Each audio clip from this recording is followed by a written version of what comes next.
चमोली जनपद बना, इसके साथ-साथ आपका एक जनपद उत्तरकाशी बना था और एक जनपद इसके साथ कौन-सा बना था आपका पिथौरागढ़ बना था। उत्तरकाशी हम डिस्कस कर चुके हैं और पिथौरागढ़ आपका कुमाऊं का पार्ट है, तो हम कुमाऊं में इसको डिस्कस करेंगे। लेकिन अगर मैं चमोली जनपद की बात करता हूँ तो ये चमोली जनपद आपका इंपॉर्टेंट हो जाता है इस दृष्टि से कि चमोली उत्तराखंड का सबसे बड़ा जनपद है, ये आपको ध्यान रखना है। क्रम में अगर देखा जाए तो उत्तराखंड का पहला और उसके बाद जो है दूसरे क्रम का अगर आपका जनपद में देखता हूँ जिसका नाम क्या है आपका उत्तरकाशी जनपद है, उसको भी मैं आप लोगों से क्या कर चुका हूँ डिस्कस कर चुका हूँ। तो चमोली जो है उत्तरकाशी से बड़ा है, ये आपको ध्यान रखना है। कई एग्जामों में पूछा गया क्वेश्चन है, इनके एरिया जरूर याद कर लेना। शुरू के स्टार्टिंग के 2 से 3 जनपदों के आपको एरिया भी याद होनी चाहिए, मैं पहले बता रहा हूँ। तो इसका जो एरिया है वो है 8030 वर्ग किलोमीटर है, स्क्वायर मीटर प्रति किलोमीटर में फैला हुआ है ये। और इसकी जो आपकी इंटरनेशनल बाउंड्री है वो टच करती है किसको, तिब्बत या चीन को, जिसको तिब्बत या चीन कहते हैं हम। और साथ साथ जो है इस जनपद की जो सबसे महत्वपूर्ण नदियां निकाल के लाए थे हम, वो थी अलकनंदा, उसके बाद पश्चिम धौलीगंगा, फिर पिंडर और नंदाकिनी जैसी जो है कि महत्वपूर्ण नदियां हैं। ये वही नदियां हैं जिनके किनारे जो है आपके क्या है प्रयाग भी स्थित है। ठीक है, क्या है प्रयाग भी स्थित है। अब अगर मैं इन जनपदों में आता हूँ, इस जनपद में आता हूँ, तो इस जनपद का देखो मैप में कल ऑलरेडी दिखा चुका हूँ आपको और मैं कल बता चुका हूँ कि इस मैप के चारों ओर ये किन किन अंतरराष्ट्रीय सीमाओं से घिरा हुआ। तो अंतरराष्ट्रीय सीमा तो एक ही लगती है इससे, जिसका नाम क्या है आपका चाइना या तिब्बत है। लेकिन अगर जनपदों की बात करता हूँ तो देखो उत्तर में, अगर उत्तर पश्चिम में अगर मैं आता हूँ तो यहाँ पे जो उत्तरकाशी जनपद दिख रहा होगा आपको, उत्तरकाशी के ठीक बगल में जो आपको फिर कौन सा दिख रहा है देख लो, रुद्रप्रयाग दिख रहा है। रुद्रप्रयाग के नीचे किस, मैंने उन्हीं साइड करी क्या? अच्छा, स्लाइड मैंने शेयर नहीं की क्या? अच्छा अच्छा, ओके, स्लाइड मैंने शेयर नहीं करी।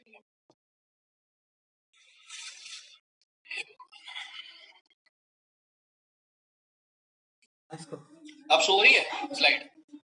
ठीक है, तो ये आपका क्या है, ये डिस्ट्रिक्ट है, इसको आप जूम करके देख सकते हो। मैं कल भी बता रहा था आपको, तो जो उत्तरकाशी डिस्ट्रिक्ट है, उत्तरकाशी डिस्ट्रिक्ट की जो सीमाएं लगती हैं वो सीमाएं लगती हैं आपकी अंतरराष्ट्रीय सीमा की। अगर मैं बात करता हूँ तिब्बत या चाइना से, उसके बाद अगर मैं जनपद बात करता हूँ कि इसके चारों तरफ कौन कौन से जनपद हैं या कौन कौन से जनपद को टच करता है, कौन कौन से डिस्ट्रिक्ट्स को टच करता है, तो उस दृष्टि से अगर देखते हैं तो देखो आप चलो उत्तर पश्चिम से यानी वेस्टर्न और नॉर्थन पार्ट से चलते हैं। वहां देखो आपको उत्तरकाशी दिख रहा है, उत्तरकाशी के ठीक नीचे आपको रुद्रप्रयाग दिख रहा है, रुद्रप्रयाग के ठीक नीचे आपको कौन सा दिख रहा है, अल्मोड़ा, अल्मोड़ा दिख रहा होगा। उसके ठीक बगल में जो आपका बागेश्वर दिखेगा, बागेश्वर से ऊपर जाओगे पिथौरागढ़ दिखेगा। कुल मिला के टोटल कितने जनपदों को, 6 जनपदों को क्या करता है, टच करता है आपका उत्तरकाशी डिस्ट्रिक्ट। बहुत इंपॉर्टेंट है, मैं पहले बता रहा हूँ, तो थोड़ा सा जो है ध्यान रखना है इसका कि कितने डिस्ट्रिक्ट को कवर कर रहा है और कौन कौन से डिस्ट्रिक्ट है उनके नाम जरूर आपको बताने चाहिए। कल आए थे हम किस पे, सतोपंथ ताल पे। मैंने कहा था कि चमोली जनपद में जो है अगर हम स्टार्ट करते हैं तो बद्रीनाथ से ऊपर माणा और माणा से ऊपर सतोपंथ ताल है। सतोपंथ झील की मैं बात कर रहा हूँ, तो सतोपंथ ताल और सतोपंथ झील आपको दिख रही है। देखो पिक्चर से मैंने कोशिश की कल आपकी पिक्चर भी दिखाऊं आप लोगों को। ये वो पिक्चर है किसकी, सतोपंथ झील की या झील ताल की, सॉरी, जहां से वो पानी गिर रहा है नीचे। और उसके अगर मैं इसकी लोकेशन की बात करता हूँ तो आप जब चमोली जनपद में जो है कहा जाते हो, बद्रीनाथ जाते हो, तो बद्रीनाथ सतोपंथ से लगभग जो है 21 से 22 किलोमीटर के आसपास आपका ऊपर जो है पड़ता है, आगे पड़ता है। और इस सतोपंथ की जो खासियत है, इस सतोपंथ से जो क्या है, इस फॉल से जो है आपकी जो झील बन रही है, उस झील की जो खासियत है, वो झील की खासियत है आपकी क्या, इसका त्रिकोण होना। ये देखो, ये आपको पिक्चर दूसरी दिख रही होगी जिसमें एक त्रिभुजाकार आपको क्या दिख रही है, झील दिख रही है। सर्दियों में ये पानी पूरी तरह से क्या होता है, बर्फ से ढक जाती है ये झील। और इस झील की अगर मैं बात करता हूँ सतोपंथ झील की, तो इसको बताया जाता है कि ब्रह्मा विष्णु और महेश की तप स्थली रही है, यानी भगवान ब्रह्मा विष्णु और महेश ने यहाँ पे किया था, तप किया था। ये मैं आपको कल भी बता चुका था। और अगर मैं इसकी बात करता हूँ और इस झील की और थोड़ा सा आगे, तो देखो इसी झील के आगे जो है ये लोग कहाँ गए थे आपके, कौन लोग, पांडव लोग थे। आप सभी लोगों को पता है कि कौरवों और पांडवों का युद्ध हुआ था। उस कौरवों और पांडवों के युद्ध में जो है किसकी जीत हुई थी, पांडवों की जीत हुई थी। और पांडवों की जीत के बाद पांडवों पे जो है ब्रह्म हत्या का दोष लगा था, अपने भाइयों की हत्या का दोष लगा था, कौरवों की हत्या का दोष लगा था। तो उस दोष से बचने के लिए, ठीक है, उस ब्रह्म हत्या से बचने के लिए, उन भाइयों की हत्या से बचने के लिए आपके पांडव जो थे इसको ढूंढ रहे थे, भगवान शिव को। अब भगवान शिव को ढूंढने के बाद जो है ब्रह्म हत्या के दोष से जब थी, तब जाके ये इनके जो कर्म थे उन कर्मों कर्मों में जो इन्होंने पाप किए थे उन पापों से इनको मुक्ति मिल पाती, लेकिन भगवान शिव भी इनसे छिप छिप के क्या कर रहे थे, छिप रहे थे जगह जगह। उसी क्रम में जो है ये कहाँ पहुंच रहे हैं, आपके यहाँ पहुंच रहे हैं आपके इस सतोपन ताल में, और इसी सतोपन ताल के माध्यम से होते हुए कहाँ पहुंच रहे हैं, स्वर्ग रोहिणी की तरफ पहुंच रहे हैं। वही स्वर्ग रोहिणी जो उत्तरकाशी और किसको, आपका चमोली जनपद दोनों को टच करता है। दूसरा है आपका माणा गांव। अच्छा एक चीज बताओ, अरविंद हो कोई भी बच्चा हो जिसको मैं अगर पूछूं कि अगर माणा गांव आपका उत्तराखंड का सीमांत गांव है, चमोली का सीमांत गांव है, तो इस माणा गांव का नाम माणा क्यों पड़ा, ये बता सकते हो? माणा, हाँ माणा, मणि, हाँ नहीं चलो मणिभद्र, मणिभद्र कहते थे, क्यों कहते थे इसको मणिभद्र? कोई इसका आइडिया नहीं है। एक्चुअली देखो मणिभद्र की अगर मैं बात करता हूँ तो मणिभद्र जो आपके थे भगवान शिव का क्या था, एक आपको बताया जाता है कि जो ये माणा गांव है लगभग बद्रीनाथ से 3 से 4 किलोमीटर के आसपास आपका पड़ता है ये। और इस माणा गांव की जो विशेषता है, इस माणा गांव के बारे में बताया जाता है कि ये माणा गांव आपका उत्तराखंड का अंतिम सीमांत गांव है चमोली जनपद की ओर से। इसके बाद आपका चाइना का बॉर्डर लग जाता है। इस माणा गांव में बताया जाता है कि एक आपका प्रसिद्ध क्या था, शिव का भक्त था जिसका नाम क्या था, मणिभद्र था। ठीक है, कौन था, शिव जी का भक्त था, मणिभद्र था। और मणिभद्र क्या कर रहा था, यहाँ से व्यापार करता था। आप सभी लोगों को पता है कि ये वो गांव है जहाँ से जो है आपका चाइना के लिए व्यापार भी होता है जी। ठीक है, जो लोकलाइट लोग हैं वो क्या करते हैं, विभिन्न आपके गिरिद्वारों के माध्यम से, दर्रों के माध्यम से क्या करते हैं, इधर उधर जाते हैं, पास करते हैं और लोकल जो आइटम्स होते हैं उनको बेचने का काम करते हैं। तो यहाँ पे एक आपका क्या होता था, व्यापारी हुआ करता था जिसका नाम क्या था, मणिभद्र था। ठीक है, और इस मणिभद्र के बारे में बताया जाता था कि ये शिव जी को रोज जल चढ़ाता था। ठीक है, शिव जी की पूजा करता था। लेकिन बात बताई जाती है कि मणिभद्र क्योंकि व्यापारी था एक बहुत बड़ा, तो इसके जो है बहुत सारे दुश्मन भी हो गए थे।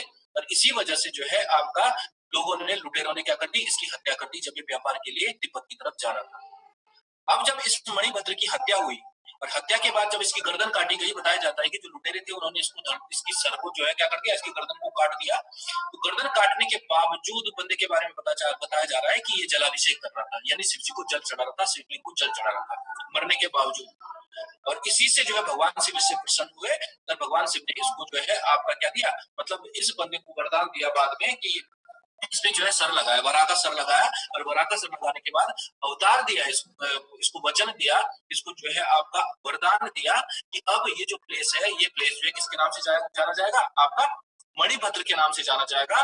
और मणिभद्र के नाम से जाना जाने वाला ये जो गांव है, मतलब इतना प्रसिद्ध होगा फ्यूचर में कि जो भी बंदा यहाँ पे आएगा, ठीक है, वो जो है अपनी गरीबी जो मिटा जाएगा, यानी वो क्या हो जाएगा, गरीबी से अमीरी की तरफ बढ़ने लगेगा।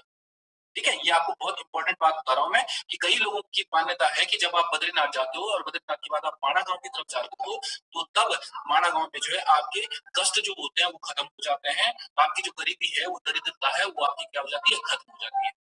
ठीक है, इस गांव को श्राप मुक्त गांव की संज्ञा भी दी जाती है। ठीक है, श्राप मुक्त गांव का मतलब है किसी पे भगवान ने जो है, नहीं कहते कि भगवान ने जो है श्राप दे दिया है और श्राप की वजह से गांव पनप नहीं पा रहा है, तो कहीं ना कहीं देखो यहाँ पे एक बंदा पनप गया था, किसकी वजह से, भगवान शिव की वजह से, जिसका नाम क्या था, मणिभद्र था।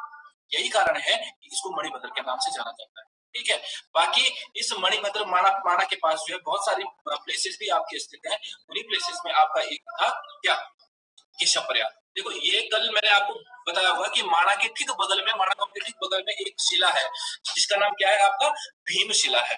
माणा गांव से बिल्कुल लगी हुई शिला है, भीमशिला है। आपको देखो एक खाई के बीचों बीच में एक बहुत बड़ा पत्थर दिखाई दे रहा है, इसी पत्थर को भीमशिला के नाम से जाना जाता है। इसी शिला को भीमशिला के नाम से जाना जाता है। और जब आप लोगों को मैंने बता दिया कि कौन जा रहे थे स्वर्गरोहिणी की तरफ, पांडव जा रहे थे स्वर्गरोहिणी की तरफ, तो इसी रास्ते से होते हुए जब इनको बीच में ये खाई दिखी और इस खाई के बीचों बीच में एक आवाज करती हुई नदी दिखी जिसका नाम सरस्वती था, तो ये विचलित हो गए, ये परेशान हो गए कि अब हम यहाँ से आगे कैसे जाएंगे। तो बताया जाता है कि महाबली जो भीम थे, ठीक है, जो पांडवों के तीसरे भाई थे, उस पांडवों के तीसरे भाई ने जो है यहाँ पे इस पत्थर को बीचों बीच में रख दिया और रास्ता बनाते हुए ये इसको पार करते। तभी से इस प्लेस का नाम जो है क्या पड़ गया, भीमशिला पड़ गया। ठीक है, इस शिला की वजह से, इस पत्थर की वजह से इसको भीमशिला कहा गया, ये आपको ध्यान रखना है। ठीक है, हाँ भीमशिला या भीमपुल, बिल्कुल सही कह रहे हो। तो ये भीमपुल हो गया आपका। और इसी भीमपुल के बाद जो है आपका क्या होता है, ये देखो ये आपके मैंने दो चित्र ला रखे हैं यहाँ पे। ये एक्चुअली जब हम लोग बद्रीनाथ गए थे तो बद्रीनाथ के टाइम पे हमने जो है सामने से लिया था, भीमशिला के ठीक सामने से लिया था।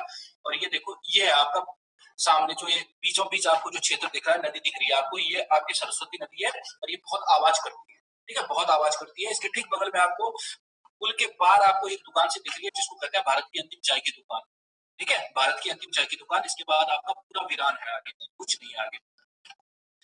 नेक्स्ट है आपका केशव प्रयाग। अगर मैं केशव प्रयाग की बात करूं तो केशव प्रयाग आप सभी लोगों को पता है कि माणा के निकट ही आपका एक बहुत महत्वपूर्ण प्लेस है। और इस केशव प्रयाग में दो नदियां आपकी आपस में मिलती हैं। तो एक नदी तो आपकी यही हो गई जिसका नाम क्या है आपका, ये क्या बोलते हैं इसको, जो सरस्वती है। एक नदी तो सरस्वती हो गई और दूसरी आपकी कौन सी हो गई, अलकनंदा हो गई। तो यहाँ पे जिस नदी का आपको पानी ज्यादा दिख रहा है अभी ऊपर की तरफ से, एक्चुअली ये बीरपुर की तरफ से ली गई फोटो है, ये आपकी सरस्वती नदी है, ठीक है। और जो अपोजिट डायरेक्शन में आपको दिख रही है वो आपकी कौन सी है, अलकनंदा नदी है। तो केशव प्रयाग अगर आपसे कभी पूछा गया तो केशव प्रयाग आपका ध्यान रखना है आपको किसमें है, चमोली जनपद में स्थित एक महत्वपूर्ण आपका प्रयाग है, ठीक है। और इस प्रयाग में बताया जाता है कि अलकनंदा और सरस्वती नदियों का संगम होता है।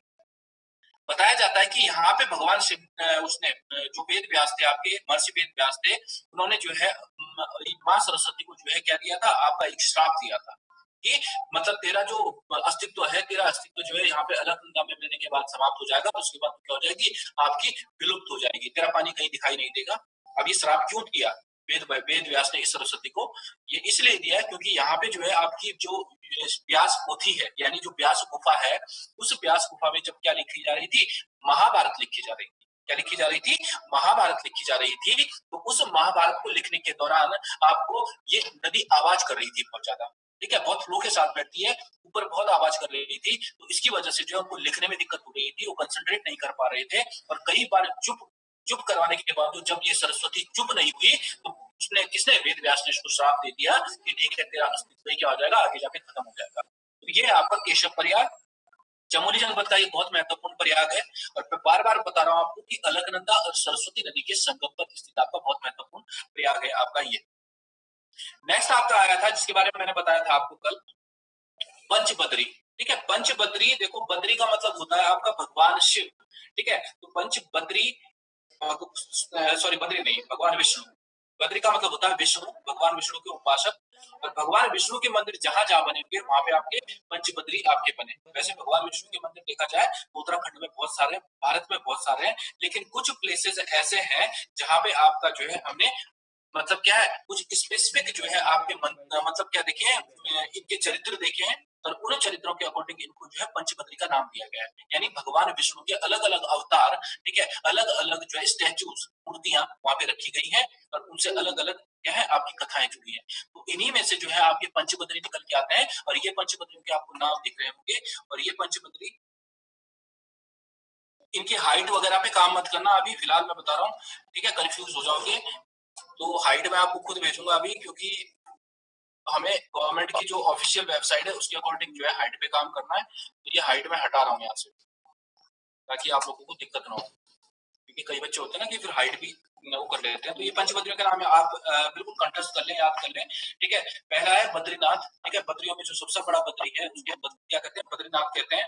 बद्रीनाथ के बाद है आपका भविष्य बद्री, भविष्य के बद्री के बाद है योग ध्यान बद्री, योग ध्यान के बाद है वृद्ध बद्री और वृद्ध बद्री के बाद है आदि बद्री।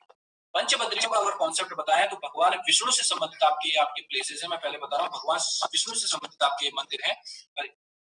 इन्हीं पंचबद्रियों में हम बात कर रहे हैं किस बद्री की, आपकी भगवान बद्री विशाल की, ठीक है, भगवान बद्री विशाल की। और भगवान बद्री विशाल मैंने आपको पहले ही बता दिया था, कल भी बताया था मैंने, तो ये कि बद्रीनाथ का जो मंदिर है आपका, ये बद्रीनाथ का मंदिर जो है आपका नर और नारायण पर्वत, कौन सा पर्वत, नर और नारायण पर्वत के बीच में स्थित आपका बहुत महत्वपूर्ण मंदिर है, ठीक है।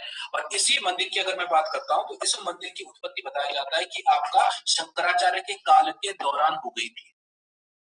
क्यों हो गई थी शंकराचार्य काल के दौरान, आप सभी लोगों को पता है कि जो शंकराचार्य का दौर था, उस दौर में आपका क्या हो रहा था, कहीं ना कहीं हिंदू धर्म का पतन हो रहा था, ब्राह्मण धर्म का पतन हो रहा था।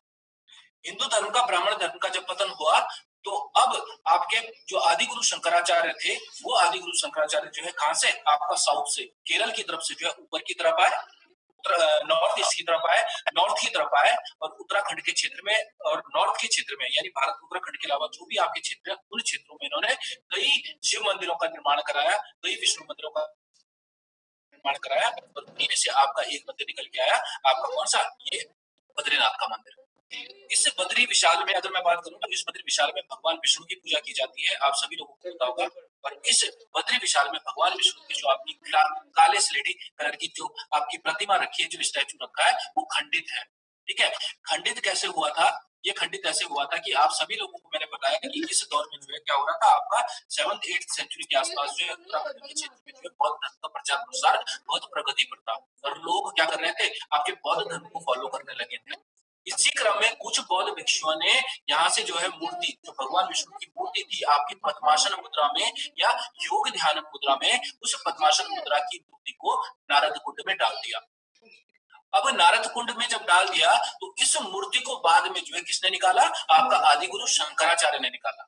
और आदि गुरु शंकराचार्य ने इसको निकालने के पश्चात जो है यहाँ इस मठ मंदिर में जो है क्या कर दिया, आपका प्लेस कर दिया। और तब बाद में जो है कई शासकों ने जो है इसका जीर्णोद्धार करवाते हुए इसको ये स्वरूप प्रदान कर दिया। कई लोगों का कहना है कि ये जो है आपका मुगल शैली में निर्मित मंदिर है। ये एग्जाम में पूछा गया था ग्रुप सी के पेपर में, लेकिन ये आंसर बिल्कुल गलत है कि ये मुगल शैली में है। आप इसकी बनावट देख लो, किसी भी एंगल से ये मुगल शैली नहीं दिख रही है। इसमें आपको तिब्बतन शैली नजर आ सकती है। आप मंदिर के अंदर अगर जाते हो तो इसमें जो है जो आपका गर्भगृह बना है, वो गर्भगृह आपका हिंदू मंदिरों की तरह बना है। तो ये शैली जो है आपकी कौन सी है? ये मिक्स्ड शैली है, ये आपकी मुगल शैली नहीं है। मैं पहले बता रहा हूँ, कहीं से मुगल शैली नहीं है। अगर इसमें शैली की अगर हम बात करें तो इसमें जो गुण दिखाई दे रहा है, थोड़ा थोड़ा बौद्ध शैली का दिखाई दे रहा है। ठीक है, इसी तरह के उनके क्या होते हैं, आपके जो द्वार होते हैं आपके, जिसको हम सिंह द्वार कह रहे हैं, जहाँ से हम अंदर जा रहे हैं। ठीक है, और साथ साथ में जो कलर वगैरह देख रहे हो आप, वो कलर वगैरह भी आपके मिलते हैं बुद्धों से। अब आपसे एक सवाल पूछा जाए अगर कि इस बद्री, तो खैर हमने एक परिप्रेक्ष्य में ले लिया कि बद्री किससे जुड़ा हुआ है? भगवान विष्णु से जुड़ा हुआ है, हमने इसलिए इसको हमने बद्री का नाम दे दिया। लेकिन अगर मैं आप लोगों से ये पूछूं कि बद्रीनाथ का नाम बद्री क्यों पड़ा, तो बता सकते हो क्यों पड़ा बद्रीनाथ? अभी हम बोलते हैं ना कि भगवान विष्णु थे इसलिए पड़ा। भगवान विष्णु को भी मानते हैं कि हम बद्री के नाम से जानते हैं, लेकिन क्या रीजन है कि इस क्षेत्र को हम बद्री कह रहे हैं?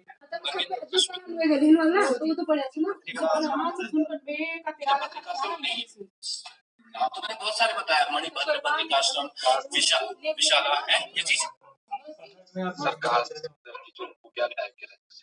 घास नहीं है एक्चुअली, बद्री कहते हैं। बद्री फल का नाम सुना है? बद्री फल, बेर का नाम सुना है? भगवान शिव के जो बेर होते हैं, जिनको आप शिवरात्रि में खाते हो, ठीक है, तो जंगली जो बेर होते हैं, जंगली बेर बहुत होते थे इस क्षेत्र में आपके।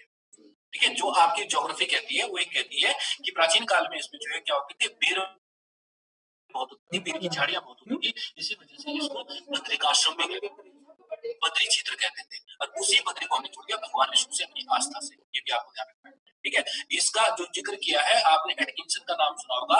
एटकिंसन ने आपका अपनी पुस्तक में इसका जिक्र किया है कि यहाँ पे जो है आपकी क्या इसकी झाड़ियां होती थी, तो आपकी बेर की झाड़ियां होती थी। और बेर की झाड़ियों की वजह होने की वजह से इसको क्या है, बद्री क्षेत्र कहा गया। बाद में हमने इसको किसके साथ जोड़ दिया? भगवान विष्णु के साथ। इस बद्री विशाल की भी कहानी बड़ी विचित्र है। एक्चुअली ये क्षेत्र देखा जाए तो भगवान बद्री विशाल का नहीं था, यानी किसका? भगवान विष्णु का नहीं था।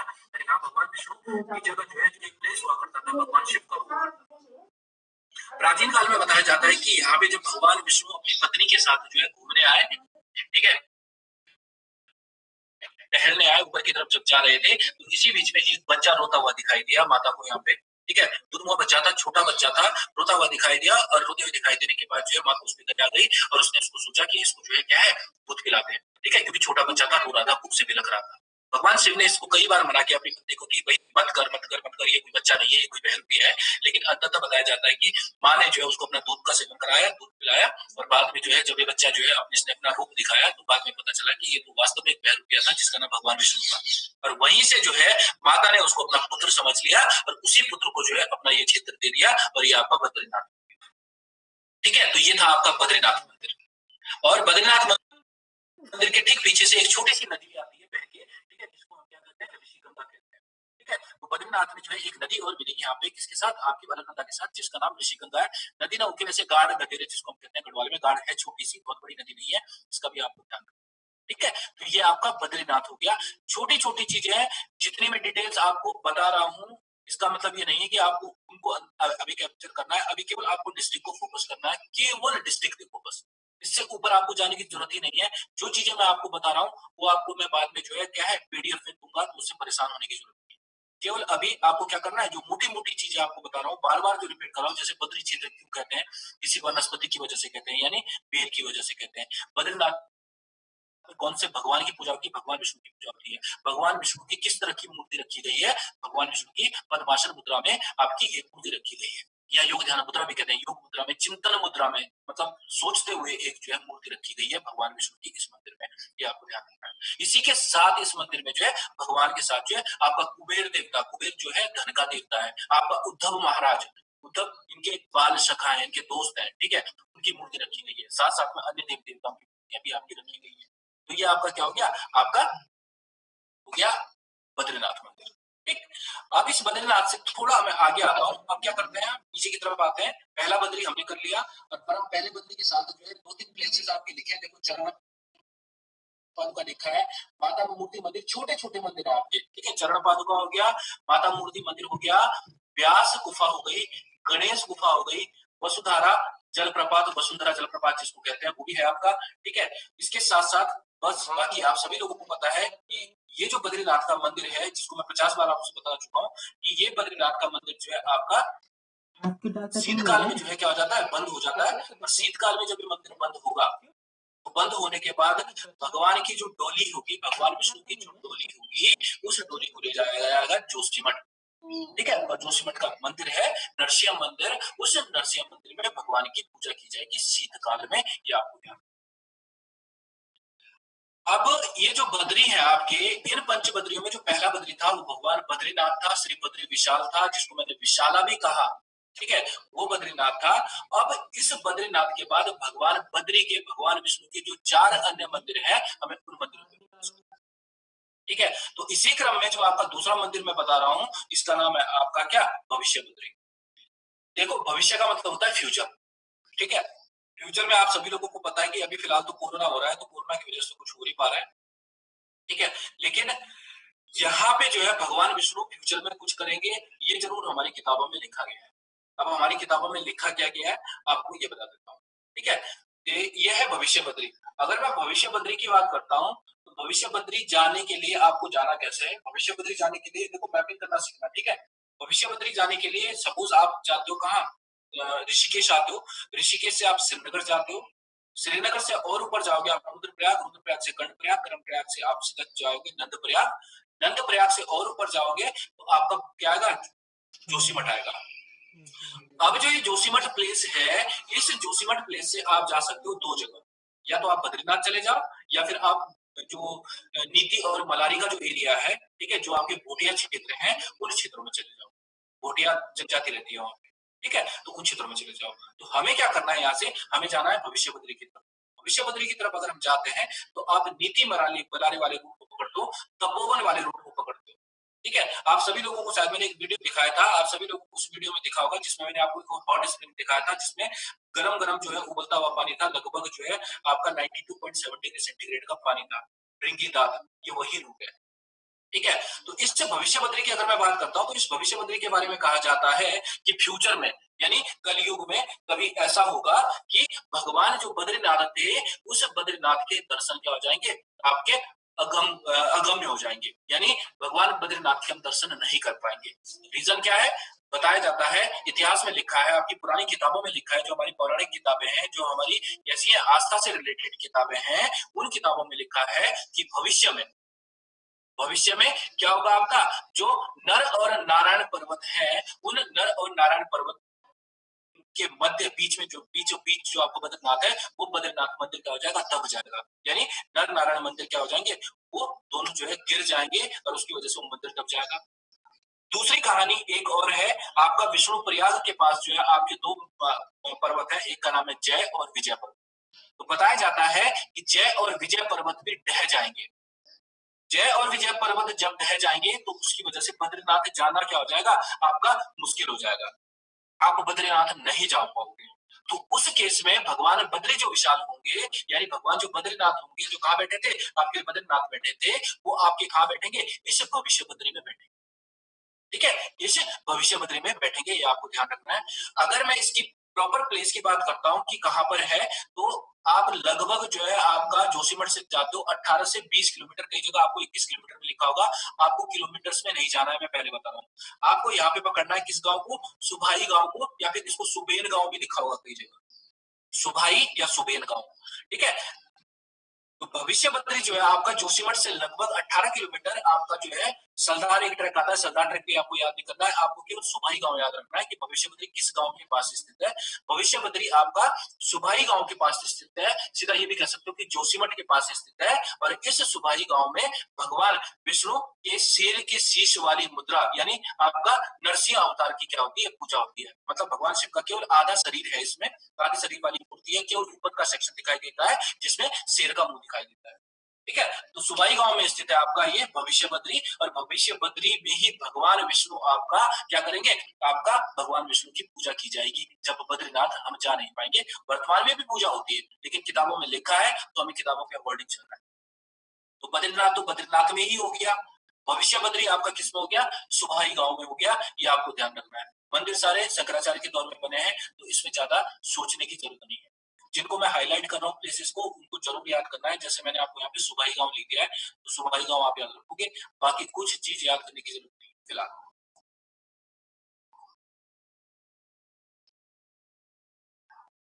यह है आपका योग ध्यान बद्री, ठीक है। योग ध्यान बद्री की अगर मैं बात करता हूँ, तो ये योग ध्यान बद्री जो है आपका, आपने पांडुकेश्वर का नाम अक्सर सुना होगा। पांडुकेश्वर आपका वो प्लेस जहाँ पे आप सभी लोगों को पता है कि जो कत्यूरी राजवंश के शासक थे, कत्यूरी राजवंश के शासकों के हमें इंस्क्रिप्शंस मिले हैं, यानी हमें क्या मिले हैं, यहाँ पे शिलालेख मिले हैं, यानी हमें यहाँ पे क्या मिले हैं, ताम्र लेख मिले हैं, हमें यहाँ पे बहुत कुछ मिला है इन मंदिरों में।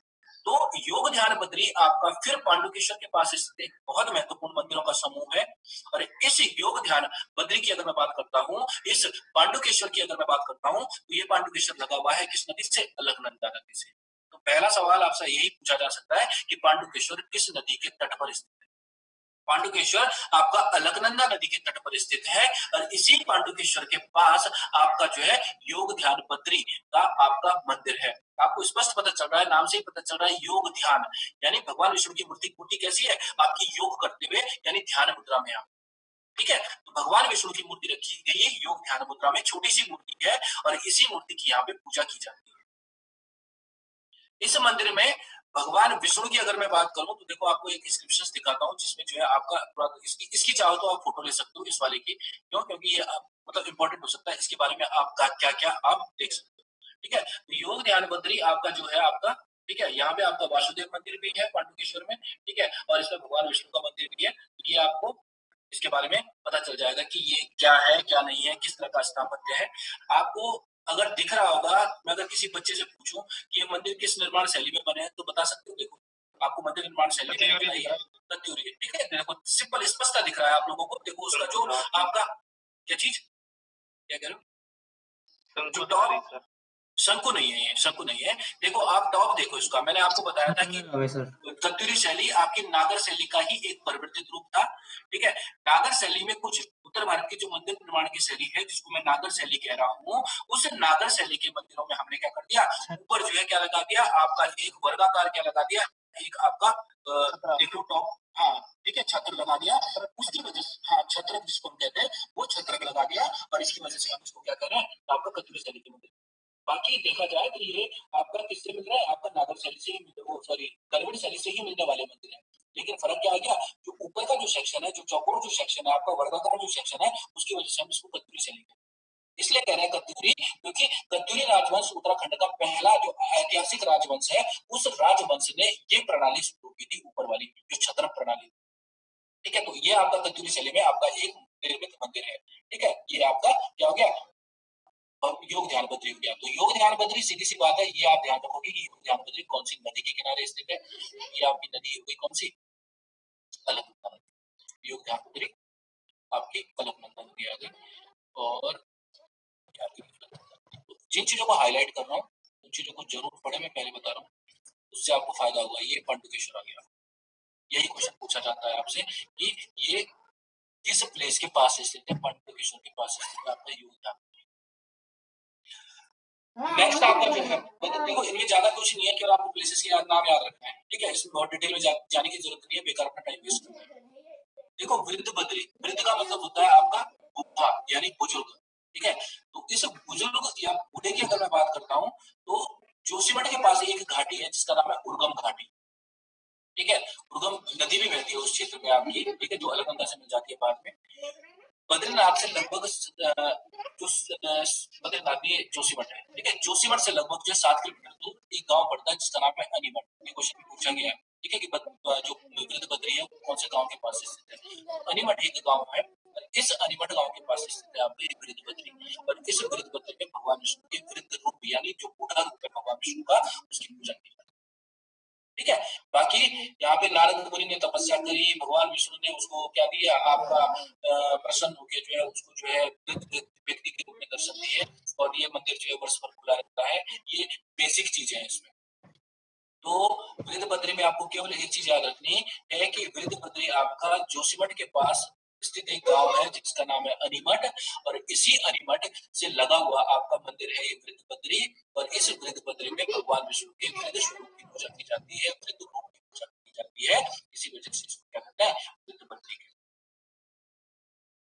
ये वृद्ध बद्री का वो शिलापट है जो आपका किसने लगाया है, जो आपका पुरातत्व विभाग ने या फिर आपका जो टूरिज्म डिपार्टमेंट है वो लगाया है, और इसमें जो है सब कुछ लिखा है कि क्या है क्या नहीं है, ठीक है। बद्रीनाथ मंदिर से किस तरह से जो है कि इसकी मंदिर की छवि है क्या है, छोटा सा मंदिर है, पुराना मंदिर है, ज्यादा कुछ नहीं है इसमें, ठीक है। देखो ये महत्वपूर्ण आ जाता है आपको ये वाला आदि बद्री, ठीक है। पंच बद्रियों में आपका एक और बद्री आता है जिसका नाम है आपका आदि बद्री मंदिर समूह। आपको जो चित्र दिख रहा है उसमें स्पष्ट लिख रहा है आपका राजकीय संरक्षित स्मारक है, 16 मंदिरों का समूह है आदि बद्री। ये कौन कह रहा है, ये ऐसा ही कह रहा है। अब अगर इस आदि बद्री मंदिर समूह की मैं बात करता हूँ तो ये आदि बद्री मंदिर समूह जिसको क्या कह रहा हूँ 16 मंदिरों का एक समूह है। वर्तमान में अगर देखा जाए तो इस मंदिर समूह में जो टोटल मंदिर बचे हैं वो 14 बचे हैं, वो मंदिर टूट चुके हैं, ठीक है। तो 14 मंदिरों का समूह हमें मिला था वर्तमान में, जिसमें आपके कितने मंदिर बचे हैं, केवल आपके 14 मंदिर बचे हैं। बताया जाता है एएसआई का कहना है कि ये जो मंदिर है ये मंदिर मंदिर जो है आपके लगभग जो है 8वीं सदी के आसपास अस्तित्व में आए थे। कई लोगों का कहना है कि ये मंदिर आपके क्या है गुप्तकालीन है। आपको पता है कि गुप्त किंगडम आया था, गुप्त किंगडम किंगडम से रिलेटेड आपके ये मंदिर, ठीक है। तो ये प्राचीन आदि बद्री का जो मंदिर समूह है जिसको मैं क्या कर रहा हूँ आपका 16 मंदिरों का समूह है, इस मंदिर समूह में वर्तमान में अगर लिंक टूटती है अभी 1 मिनट में तो आप लिंक दोबारा होगी, ठीक है, दोबारा लिंक करना। तो ये 16 मंदिरों का समूह, इनमें वर्तमान में केवल 14 मंदिर बचे हैं, और इन 14 मंदिरों में अगर मैं बात करता हूँ ये किसी एक भगवान के मंदिर नहीं। इसमें जो पहला मंदिर है आपका जो मुख्य मंदिर जिसको मैं कह रहा हूँ वो भगवान विष्णु से रिलेटेड, ठीक है, वो भगवान बद्री से रिलेटेड है। लेकिन बाकी के जो मंदिर है उन मंदिरों में आपकी पार्वती हो गया, शिव हो गया, चक्रपाणी हो गया, ठीक है, विष्णु भगवान खुद हो गए। तो ऐसे बहुत सारे मंदिर निकल के आते हैं छोटे छोटे, आपको उनके बारे में ज्यादा फोकस नहीं करना, आपको केवल फोकस करना है कि 16 मंदिरों का समूह था, और 8वीं सदी के आसपास ये 8वीं सदी के आसपास ये मंदिर हुआ था, और ये सही का कहना है कि बाकी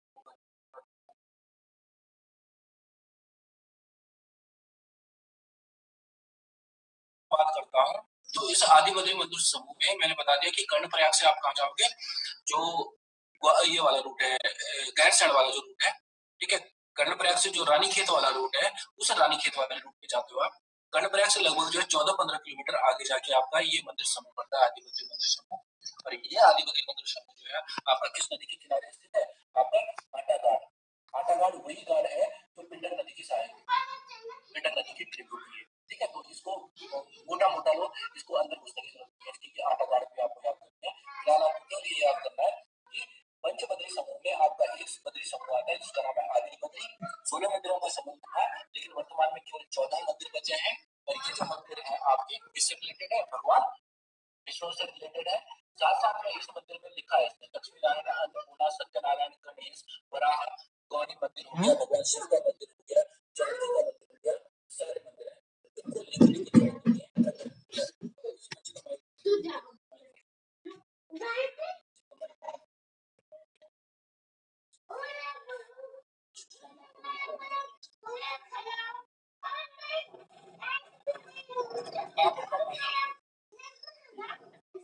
तो ये आपका समूह है क्या आदि मंदिर समूह।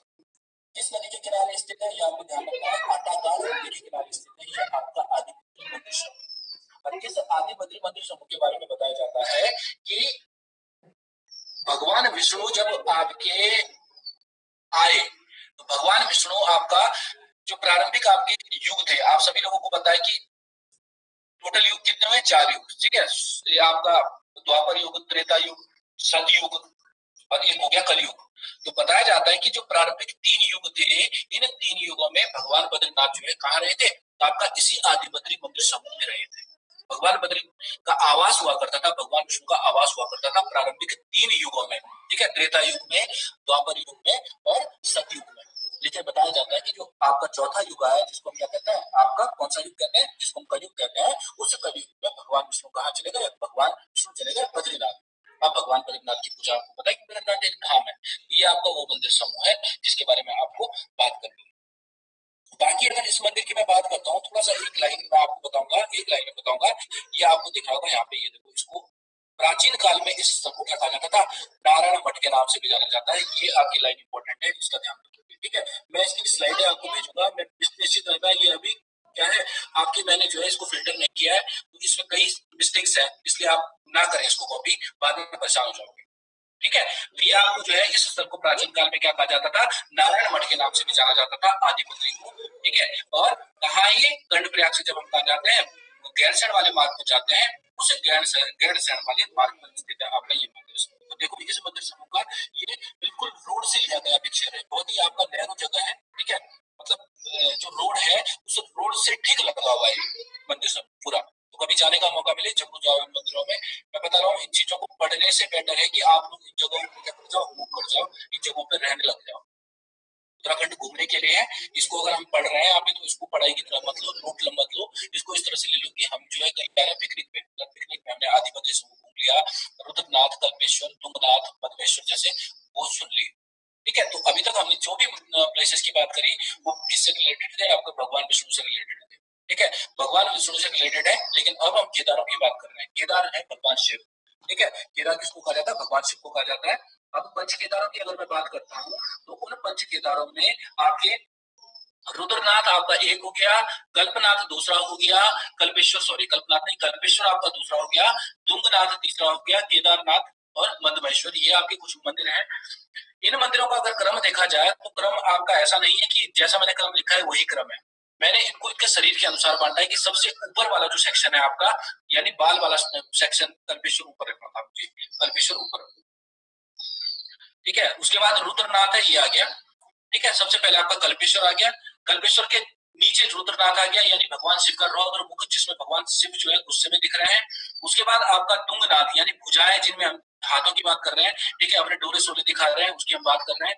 उसके बाद है केदारनाथ, केदारनाथ आपका पीछे पीठ का भाग हो गया, पृष्ठ भाग हो गया, और मध्यमेश्वर हो गया नाभि का भाग, ठीक है। तो ये वो प्लेसेस हैं केदारनाथ के जिनके बारे में हमें पढ़ना है। तो जैसे पंचपदरी है आपके, वैसे ही आपके क्या है, पंच केदार भी है।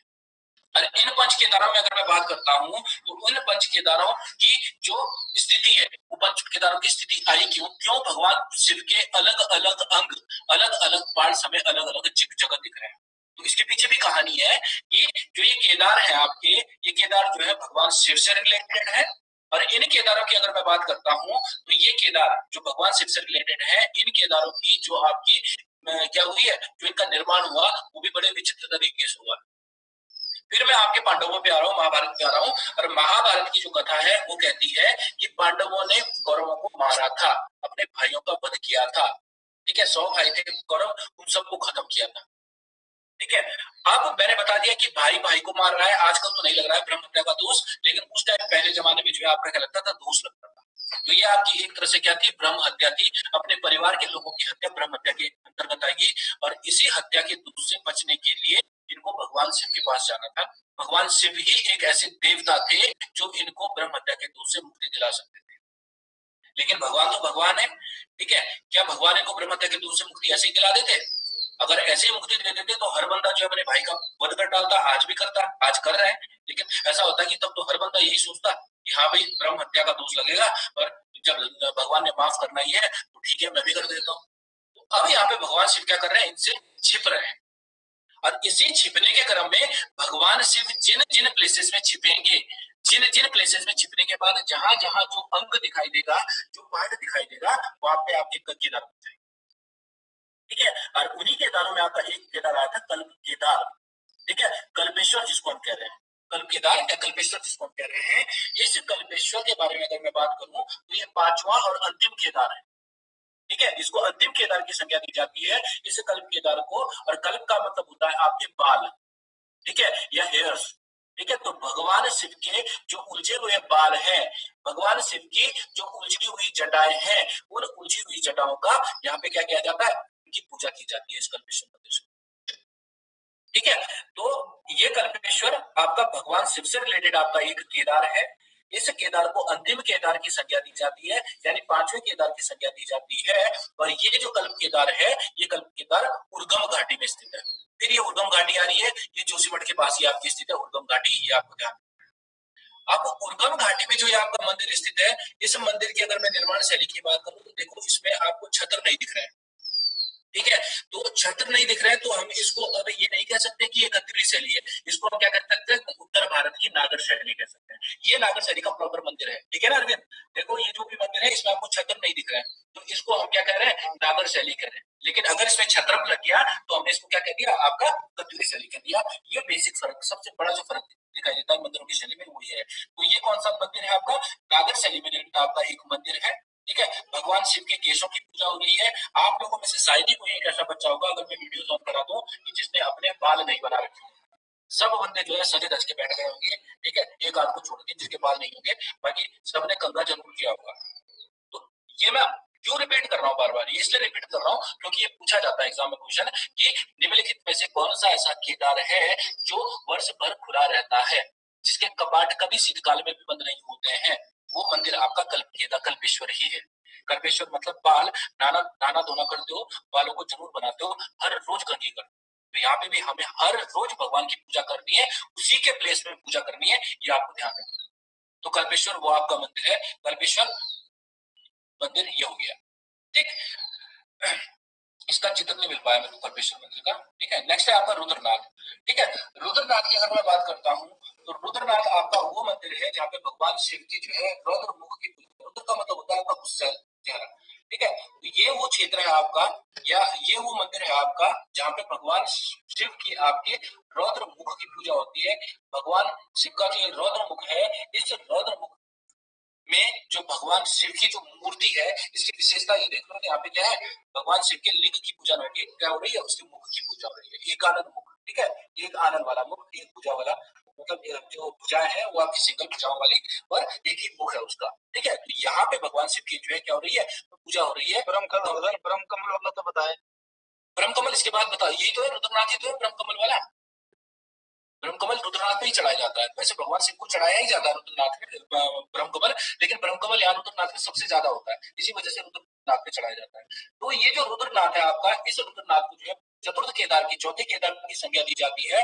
और इस चतुर्थ केदार में भगवान शिव के एकानन मुख की क्या की जाती है, आपकी पूजा की जाती है, उसके मुख की पूजा की जाती है। भगवान शिव के हर जगह देखा होगा भगवान शिव के लिंग की पूजा की जाती है, लेकिन ये वो मंदिर है जहाँ भगवान शिव के किसकी पूजा हो रही है, मुख की पूजा हो रही है। ऊपर किसकी पूजा हो रही थी, कल्प की पूजा हो रही थी, बालों की पूजा हो रही थी। तो रुद्रनाथ एक ऐसा मंदिर है जहाँ पे भगवान शिव के मुख की पूजा होगी। ठीक है, साथ साथ अगर मैं इन्हीं केदारों में बात करता हूँ तो जो सबसे बड़ा केदार निकल के आता है वो नेपाल में निकल के आता है। आपने नाम सुना होगा नेपाल में पशुपतिनाथ मंदिर का। ठीक है, पशुपतिनाथ मंदिर वो मंदिर है जहाँ पे जो है भगवान शिव के संपूर्ण शरीर की पूजा की जाती है। ठीक है, ये हिंदू राष्ट्र की संज्ञा देते हैं ना नेपाल को।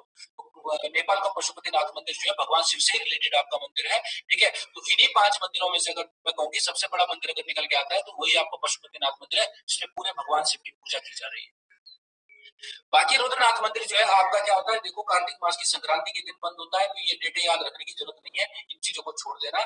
ध्यान क्या रखना है कि ये रुद्रनाथ का जो मंदिर है, इस रुद्रनाथ के मंदिर के जब कपाट बंद होते हैं तो इस रुद्रनाथ की जो डोली है, इसकी जो आपकी मूर्ति है, उस मूर्ति की पूजा की जाती है आपकी कहाँ पे, गोपेश्वर के गोपीनाथ मंदिर।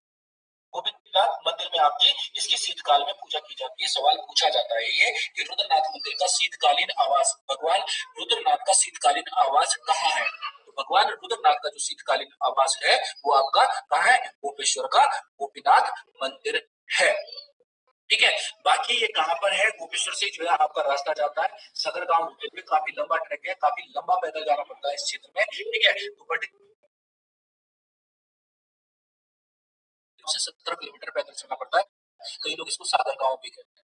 ठीक, ये आपको ध्यान रखना है रुद्रनाथ। बाकी रुद्रनाथ के बारे में जो सबसे महत्वपूर्ण चीज निकल के आती है वो आती है भगवान शिव की पूजा।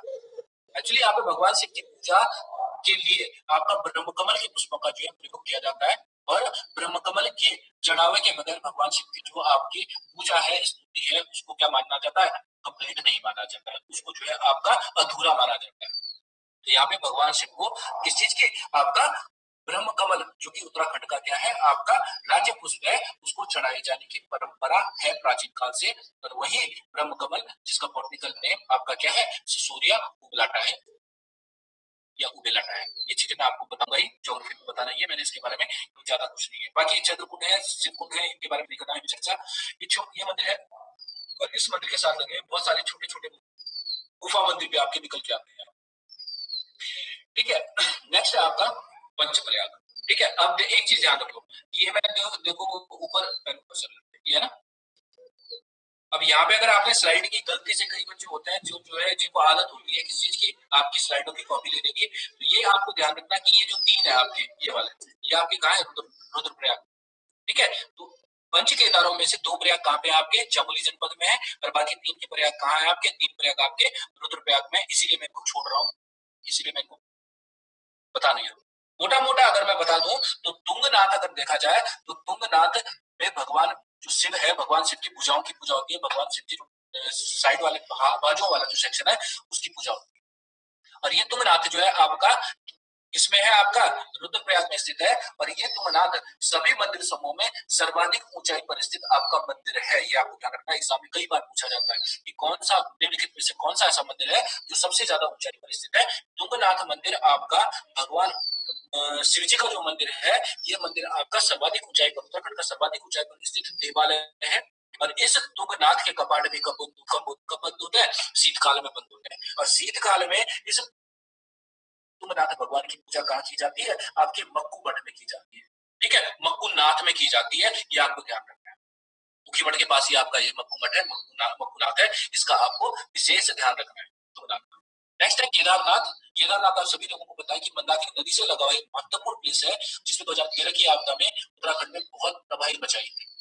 इस केदारनाथ में भगवान शिव के पृष्ठ भाग की पूजा की जाती है, यानी पीठ वाले भाग की पूजा की जाती है। और इस पीठ वाले भाग की पूजा करने के बाद जो है, अगर मैं इस मंदिर की शैली की अगर मैं बात करता हूँ, चाहे वो तुंगनाथ हो चाहे वो केदारनाथ हो, दोनों ही मंदिर आपके किस शैली में निर्मित है? आपके कत्यूरी शैली में। ठीक है, तो कत्यूरी शैली में निर्मित मंदिर है। भगवान तुंगनाथ की पूजा की जाती है मक्कू मठ में, भगवान केदारनाथ की पूजा की जाती है ऊखी मठ में। ठीक है, ऊखी मठ में की जाती है आपके भगवान केदारनाथ की पूजा। बाकी मैंने आपको रुद्रप्रयाग में बताना ही है, ये बात समझना, बहुत जल्दी निकल रहा हूँ। मद महेश्वर, मद महेश्वर आपका जो है भगवान शिव की नाभि की पूजा होती है। ठीक है, मद महेश्वर में भगवान शिव की नाभि की पूजा होती है। तो ये पंच केदार का कॉन्सेप्ट है। डायरेक्ट पूछ लेता है कि निम्नलिखित में से कौन सा ऐसा मंदिर है जो पंच केदार में सम्मिलित है या पंच केदार में सम्मिलित नहीं है? इस पे आप विशेष जाने। देखो, प्रयागों की अगर मैं बात करूं तो पंच प्रयाग आते हैं।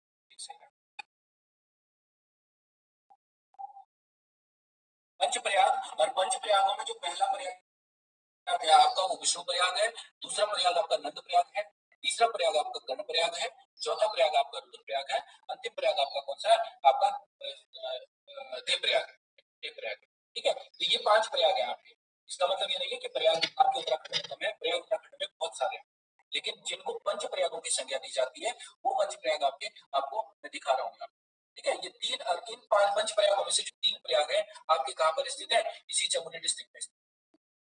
चमोली डिस्ट्रिक्ट में स्थित जो ये पंच प्रयाग है, इन चमोली में स्थित जो ये 3 प्रयाग है, बाकी के दो रुद्रप्रयाग तो रुद्रप्रयाग में होगा, और देवप्रयाग तो आपका टिहरी जनपद में गया, तो बाकी को छोड़ देते हैं। तो इन पंच प्रयागों में जो 3 प्रयाग हैं, वो 3 प्रयाग कहाँ है? चमोली जनपद में स्थित है। और चमोली जनपद में अगर ये पंच की बात करता हूँ, मैं प्रयागों की बात करता हूँ, तो इन प्रयागों में जो सबसे पहला प्रयाग निकल के आता है उसको कहते हैं विष्णु प्रयाग। इस विष्णु प्रयाग का शायद मेरे पास शायद देख सकते हैं डायग्राम दिखाने में बहुत अच्छी ना लोगों को डायग्राम क्या वो देखिए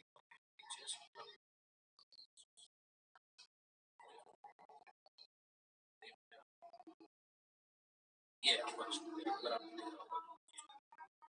ठीक है। ये आपका विष्णु प्रयाग है, जब छोटा सा विष्णु मंदिर है, बहुत बड़ा विष्णु मंदिर नहीं। यहाँ पे एक तरफ से आपकी कौन सी नदी आ रही है, नदी आ रही है जिसमें आपको पानी ज्यादा दिख रहा है, और दूसरी तरफ से आपकी कौन सी नदी आ रही है, आपकी धौली गंगा, जिसको पश्चिमी धौली गंगा भी कहते हैं, धवल गंगा भी कहते हैं इसको श्वेत गंगा के नाम से भी जाना जाता है।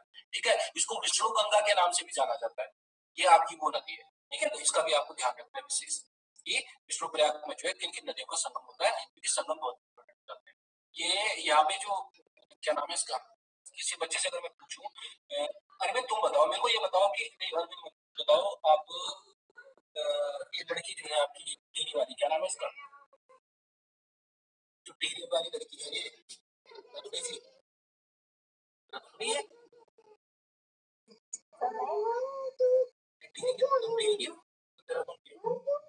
देहरादून वाले बंद करो। कौन है? तृप्ति है, तृप्ति।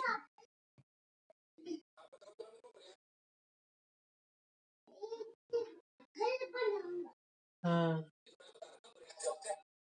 प्रयाग से लगाओ, तो उससे लेकर जब आपको प्रयाग ही बताना हो तो पकड़ पड़ी है ना वहाँ पर। क्या होता है प्रयाग? सुशैन आपको पता है प्रयाग क्या होता है?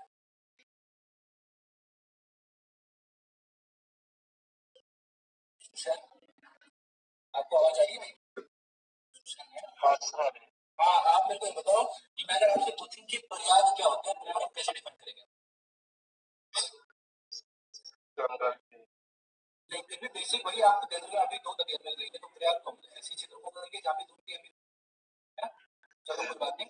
हाँ तो नेक्स्ट अगर मैं किसी से पूछूं, कोई बच्चा जिसको पता हो तो कौन बताएगा? अगर आप बताओ प्रयाग। संगम और प्रयाग में डिफरेंस, तो प्रयाग वाली रिवर वगैरह की जो कि हिमालयन रेंज से निकलती है और तब मिलती है।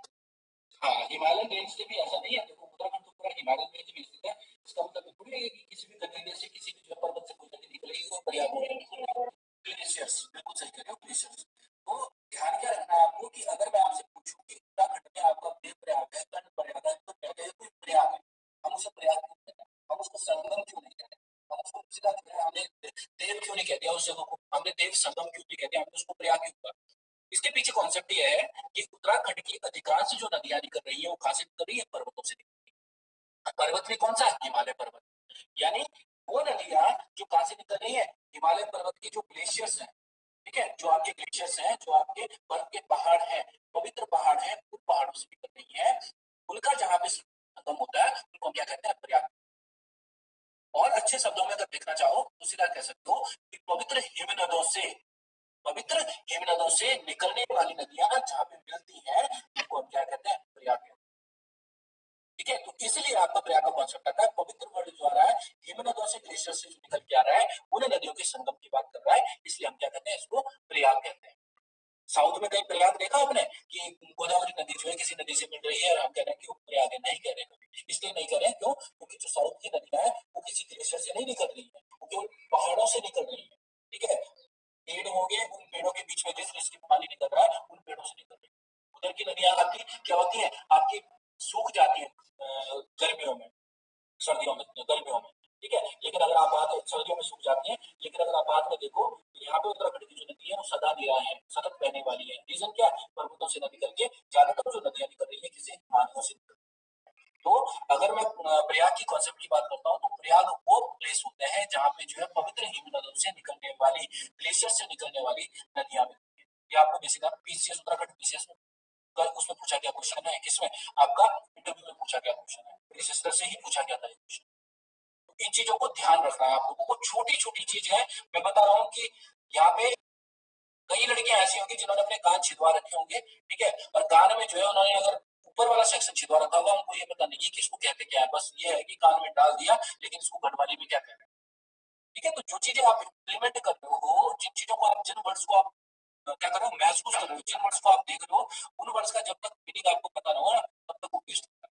कोई फ्रूट खाते हो ना, तो उस फ्रूट को खाने का मजा तभी होता है जब उस फ्रूट का नाम पता हो, नहीं तो उस फ्रूट को भूल जाओगे। सेम इसलिए याद रहता है क्योंकि हमें उसकी छवि याद होती है, उसकी क्रिया याद होती है। तो ये चीजें आपको ध्यान रखना। विष्णु प्रयाग पंच प्रयागों में पहला प्रयाग है, मैं पहला बता रहा हूँ। विष्णु प्रयाग पंच प्रयागों में पहला प्रयाग है। पहले प्रयाग की संज्ञा दी जाती है और इस प्रयाग में दो नदियों का संगम होता है। एक नदी है आपकी अलकनंदा और दूसरी है आपकी पश्चिमी धौलीगंगा। इस पश्चिमी धौलीगंगा को विष्णु गंगा भी कहा जाता है। इस पश्चिमी धौलीगंगा को आपका क्या कहा जाता है? आपका धौल गंगा भी कहा जाता है। क्यों? क्योंकि इसका पानी जो है बहुत व्हाइट दिखाई देता है, सफेद दिखाई देता है। इसी वजह से इसको विष्णु गंगा, धौल गंगा या फिर पश्चिमी धौलीगंगा के नाम से या श्वेत गंगा के नाम से भी जाना। तो अगर कभी पूछा गया कि विष्णु प्रयाग में कौन कौन सी नदियों का संगम आपका है, तो आपको स्पष्ट देखना है कि अलग पश्चिमी धौलीगंगा का संगम है। परसों का पेपर जो शनिवार का पेपर, मतलब बुधवार को जो पेपर होगा, मंगलवार को होगा, उस पेपर में पूरा डिस्ट्रिक्ट का ये वाला पेपर ध्यान रखना। तो ये हो गया आपका। बाकी देखो, नारद मुनि हर जगह तपस्या करेगा। नारद मुनि रुद्रप्रयाग में भी तपस्या करने वाला है। रुद्रप्रयाग में जो भगवान जो आपका रुद्र है, यानी भगवान शिव है, उसका जो है रुद्रप्रयाग में भगवान जो आपका नारद मुनि है, नारद मुनि पे कोई गौर करने की जरूरत नहीं है। यहाँ पे अगर गौर करना है तो आपको किस पे गौर करना है? इन नदियों पे गौर करना है, क्योंकि यहाँ से नदियां ही पूछ जाती है। बाकी इस मंदिर में, यहाँ पे जो भगवान विष्णु का मंदिर है, वो एक बहुत छोटा सा मंदिर है। आपको मंदिर देख भी रहा होगा। और इस मंदिर का जो निर्माण बताया जाता है वो अहिल्या देवी ने करवाया था। ठीक है, आपकी इंदौर की महारानी थी अहिल्या, अहिल्या देवी, उसने करवाया था। ऐसा नहीं था कि मंदिर पहले नहीं रहा होगा। देखो, मंदिर जो है रहे होंगे, ठीक है, लेकिन छोटे छोटे मंदिर रहेंगे, ठीक है, छान जैसे मंदिर थे। लेकिन बाद में आपके जो है जैसे जैसे राजाओं का इससे जो है क्या हुआ, कनेक्शन हुआ, किसी क्षेत्र का कनेक्शन हुआ, कोई अमीर व्यक्ति यहाँ पे आ गया तो उन्होंने यहाँ पे क्या कर दिया, कुछ पैसा दे दिया, उसकी वजह से विस्तृत विस्तृत स्वरूप को प्रदान करा दिया। ठीक है, अब यहीं पे देख लो, मैंने एक वर्ड लिखा है, जय और विजय पर्वत। मैं ये वही जय और विजय पर्वत है जिनके बारे में मैं थोड़ी देर पहले बता रहा था आपको कि ये जय विजय पर्वत क्या हो जाएंगे, ढह जाएंगे। ठीक है, लैंडस्लाइड होगा, दोनों की वजह से जो है बद्रीनाथ का रास्ता बंद हो जाएगा और बद्रीनाथ जाना मुश्किल हो जाएगा। तब यहाँ से जो है हमें कहाँ जाना पड़ेगा, भविष्य बद्री में जाना पड़ेगा, जहाँ पे भगवान बद्रीनाथ के दर्शन। तो ये आपका क्या हो गया, विष्णु प्रयाग हो गया। बहुत महत्वपूर्ण है, जिनको मैं आपको ये भी दिख रहा है जब मैं इनके कलर चेंज कर रहा हूँ, वो तो दिख रहा है ना? Yes sir, yes sir. हाँ, जिनको मैं हाईलाइट कर रहा हूँ उनको बिल्कुल ध्यान रखोगे आप। नेक्स्ट आता है आपका नंद प्रयाग। नंद प्रयाग की बात करता हूँ तो देखो, ये नंद से स्थित है। नंद यानी भगवान कृष्ण भी कह सकते हो। नंद एक राजा हुआ करता था, आप उसको भी कह सकते हो। ठीक है, तो ये नंद प्रयाग का अगर मेरे पास कोई पिक्चर होगा, वैसे होना चाहिए।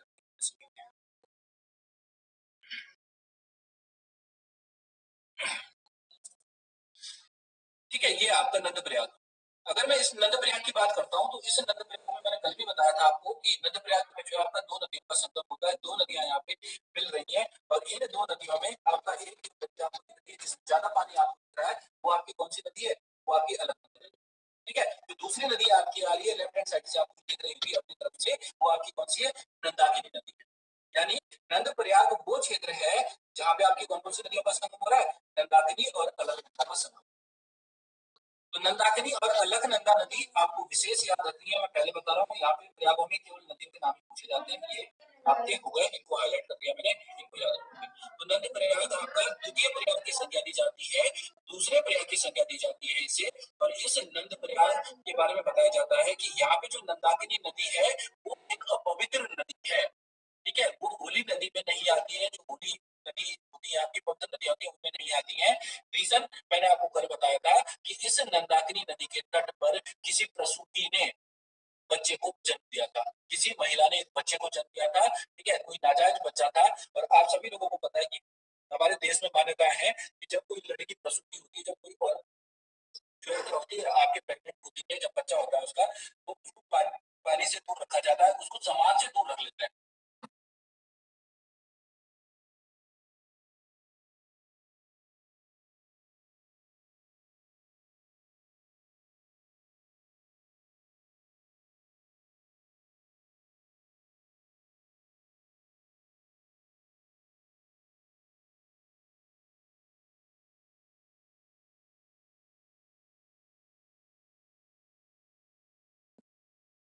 सर आवाज नहीं आ रही।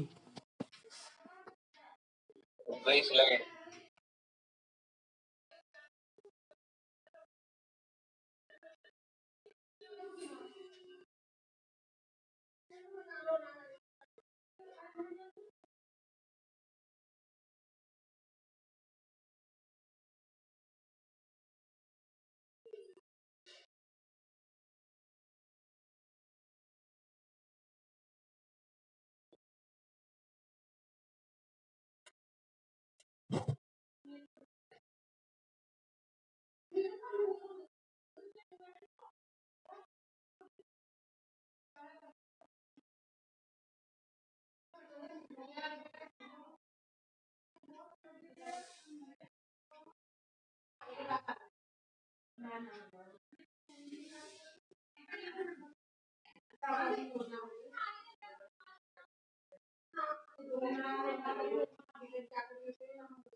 मम्मी रहने दे बे, खेलने दो उनको, हद होती है।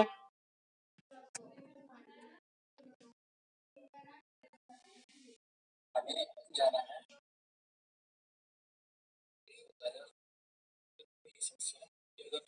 फोन चार्ज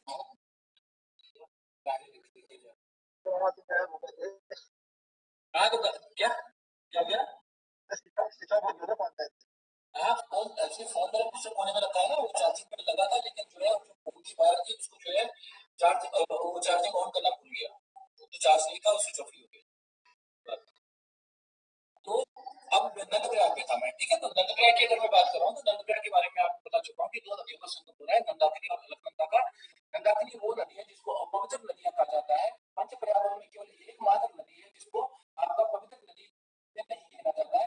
बाकी देखो यहाँ पे लिखा है कि राजा नंद ने पुत्र प्राप्ति क्या किया था, आपका तप किया था, और उस तपस्या से प्रसन्न होकर भगवान विष्णु ने उसको पुत्र की प्राप्ति करवाई थी। ये कहानियां है, निराधार कहानियां है। इन कहानियों के बारे में तो सतर्क होगा, ठीक है। आपको केवल एक चीज ध्यान रखनी है कि यहाँ पे जो मंदिर है आपका जंगली, जो महत्वपूर्ण मंदिर है, वो मंदिर कौन सा है? कृष्ण मंदिर है, जिसको वर्तमान में गोपाल मंदिर के नाम से जाना जाता है, ठीक है। चंडिका मंदिर कितना इंपॉर्टेंट नहीं है, इसमें मैं पहले बता रहा हूँ। तो इसमें जो इंपॉर्टेंट मंदिर निकल के आ रहा है वो आपको निकल रहा है नंद, कहीं ना कहीं भगवान श्री कृष्ण से जोड़ सकते हो नंद, ठीक है। तो नंद प्रयाग में आपका जो सबसे महत्वपूर्ण मंदिर है वो आपका कौन सा मंदिर है? कृष्ण मंदिर है। और इस कृष्ण मंदिर को स्थानीय लोगों के द्वारा, लोकलाइट्स के द्वारा अब गोपाल मंदिर के नाम से भी जाना जाता है। आप सभी लोगों को पता है कि भगवान श्री कृष्ण का नाम, एक नाम जो है गोपाल भी है, ठीक है। तो ये आपका हो गया नंद प्रयाग। बाकी नंदाकिनी नदी नंदा खूटी से निकलती है, ये चीजें मैंने आपको ज्योग्राफी में बता दी है, तो ये बड़ी बात नहीं। नेक्स्ट है आपका कर्णप्रयाग। अगर मैं कर्णप्रयाग की बात करूं तो कर्णप्रयाग आपका नाम से ही पता चल रहा है कि एक पात्र है। कहाँ का ये पात्र है? आपका महाभारत का। और इस महाभारत के पात्र की अगर मैं बात करता हूँ तो इस महाभारत के पात्र यानी आपका जो ये कर्ण था, ये कर्ण एक बहुत ही दानवीर शासक था, ठीक है। और इसकी अपनी दानवीरता के लिए प्रसिद्ध था, ठीक है। बताया जाता है कि इसने अपने जीवन में जो है बहुत दान किया था, और इसी वजह से जो है इतिहास में बहुत प्रसिद्धि पा गया था। तो इसी कर्णप्रयाग की मैं बात कर रहा हूँ अब।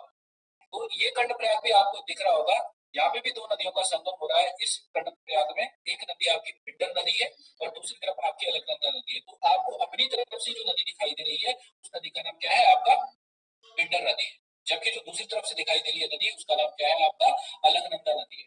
तो जो ये प्रयाग है आपका, जिसको मैं क्या कह रहा हूँ, आपका कर्णप्रयाग कह रहा हूँ, ये कर्णप्रयाग सबसे पहली बात कौन सी नदियों के तट से लगा हुआ है? तो ये कर्णप्रयाग आपका दो नदियों के तट से लगा हुआ है। एक तट है आपका अलकनंदा का और दूसरा तट है आपका पिंडर नदी। पिंडर नदी को कर्णगंगा के नाम से भी जाना जाता है, कल भी बताया था, आज भी बता रहा हूँ, पिंडर नदी को कर्णगंगा के नाम से भी जाना जाता है, ये आपको ध्यान, ठीक है। और इस कर्णप्रयाग में बताया जाता है कि जो आपका कर्ण था, इस कर्ण ने तप किया था भगवान सूर्य के लिए। यानी जो सूर्य थे, भगवान सूर्य की जो है तपस्या करी थी इसने, और भगवान सूर्य तपस्या से जो है इतने खुश हुए कि भगवान सूर्य ने इसको यहाँ पे दर्शन दिए और इसको जो है आपका कवच कुंडल आपके प्रदान किए। और इसी वजह से ये क्षेत्र जो है कर्ण क्षेत्र के नाम से जाना गया। बाद में कर्ण गंगा हुई और कर्ण गंगा से ही इसको जो है हमने किससे जोड़ दिया? फिर कर्ण यानी प्रयाग से जोड़ दिया। देख लो यहाँ पे ये आपका प्लेस हो गया। नदियों के नाम फिर हाईलाइट कर रहा हूँ मैं आपका, ये नदियां हैं जिनको आपको याद करना है। जो पेपर होंगे, पेपरों में पुराने पेपर में उठा के देख लो, बेसिक क्वेश्चन यही पूछे जाते हैं यहाँ से, ठीक है। बाकी कर्णप्रयाग तपस्त्री हो गई। मंदिर कौन कौन से? यहाँ पे कर्ण और उमा देवी का मंदिर है, तो ये भी आपकी नई बात नहीं है, ठीक है। कर्ण जब प्रयाग है तो कर्ण का मंदिर तो होगी, दूसरा उमा देवी का मंदिर भी है, ठीक है। उमा देवी का मंदिर आपको मुख्य पट में भी निकल के आता है, इसलिए आपके बच्चे कंफ्यूज जाते हैं। इसलिए उमा देवी को ना भी फोकस करो तो कोई दिक्कत नहीं है, जो पूछा जाता है आपका वो कर्णप्रयाग से यही पूछा जाता है, ठीक। अब आते हैं थोड़ा सा प्रयागों से हटके, ठीक है। गोविंद घाट, देखो ये कुछ प्लेसेस हैं, ठीक है। सुशैन यहाँ पे ये मत सोचना कि मैं बहुत ज्यादा फास्ट पढ़ रहा हूँ, कुछ पढ़ रहा हूँ। देखो कुछ चीजें उत्तराखंड में अगर आप एग्जाम की तैयारी करो, कुछ चीजें ऐसी हैं आपकी जिनमें केवल आपको प्लेसेस के नाम याद रखने हैं। ये जो कहानियां मैं बता रहा हूँ, इन कहानियों पे आपको फोकस करना ही नहीं है, बिल्कुल नहीं करना, ठीक है। केवल आपको, हाँ, केवल आपको प्लेसेस का ध्यान रखना है कि कौन सा प्लेस किस डिस्ट्रिक्ट में है। यही क्वेश्चन पूछे जाते हैं एग्जाम में, चाहे वो पीसीएस हो चाहे वो लोअर पीसीएस हो। तो यहाँ पे आपको एक चित्र दिख रहा होगा, यहाँ पे जो है आपने देखा होगा बोर्ड ये लगा है आपका, एक सूचना पट लगा है और गोविंद घाट लिखा है ऊपर, ठीक है। अब ये गोविंद घाट से लगा हुआ सूचना पट है, ये गोविंद घाट से लिया गया सूचना पट है, और ये आपको दिखा रहा है कि इस गोविंद घाट से आप आ जा सकते हो, घाघरिया जा सकते हो, इस गोविंद घाट से आप की घाटी जा सकते हो, इस गोविंद घाट से आप हेमकुंड साहिब जा सकते हो। सारे उत्तराखंड के टूरिस्ट प्लेस है, उत्तराखंड के ऐसे प्लेस है जो कहीं ना कहीं महत्वपूर्ण है इसी मंदिर के लिए, इसके लिए गुरुद्वारे के लिए। अब अगर मैं गोविंद घाट के बारे में सीधी सी बात करूं आपसे, तो हम बद्रीनाथ से नीचे की तरफ आ रहे थे, क्योंकि बीच में प्रयाग आ गए थे और आपके क्या केदार आ गए थे, तो वो हम जो है ट्रैक अलग कर गए। अब उस ट्रैक को छोड़ दो, अब आपको क्या करना है, अब आप ये सोचो कि आप घूमते हुए क्या जा रहे हो, बद्रीनाथ से वापस आ रहे हो। तो बद्रीनाथ से वापस आते हुए हमें एक प्लेस मिलता है जिसका नाम है गोविंद घाट। और इस गोविंद घाट का जो नाम पड़ा है गोविंद घाट, वो पड़ा है किसकी वजह से, सिखों के 10वें गुरु गुरु गोविंद सिंह की वजह से। आप सभी लोगों को पता है सिखों के 10वें गुरु गुरु गोविंद सिंह जो है आपका अपने जीवन काल के दौरान इस क्षेत्र में आए थे, चमोली के क्षेत्र में आए थे।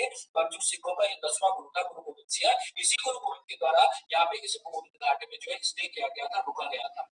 यहाँ पे गुरुद्वारा भी है गोविंद घाट, जहाँ पे जो है सिखों को जो है लंगर वगैरह दिया जाता है, उनकी रहने की व्यवस्थाएं की जाती है।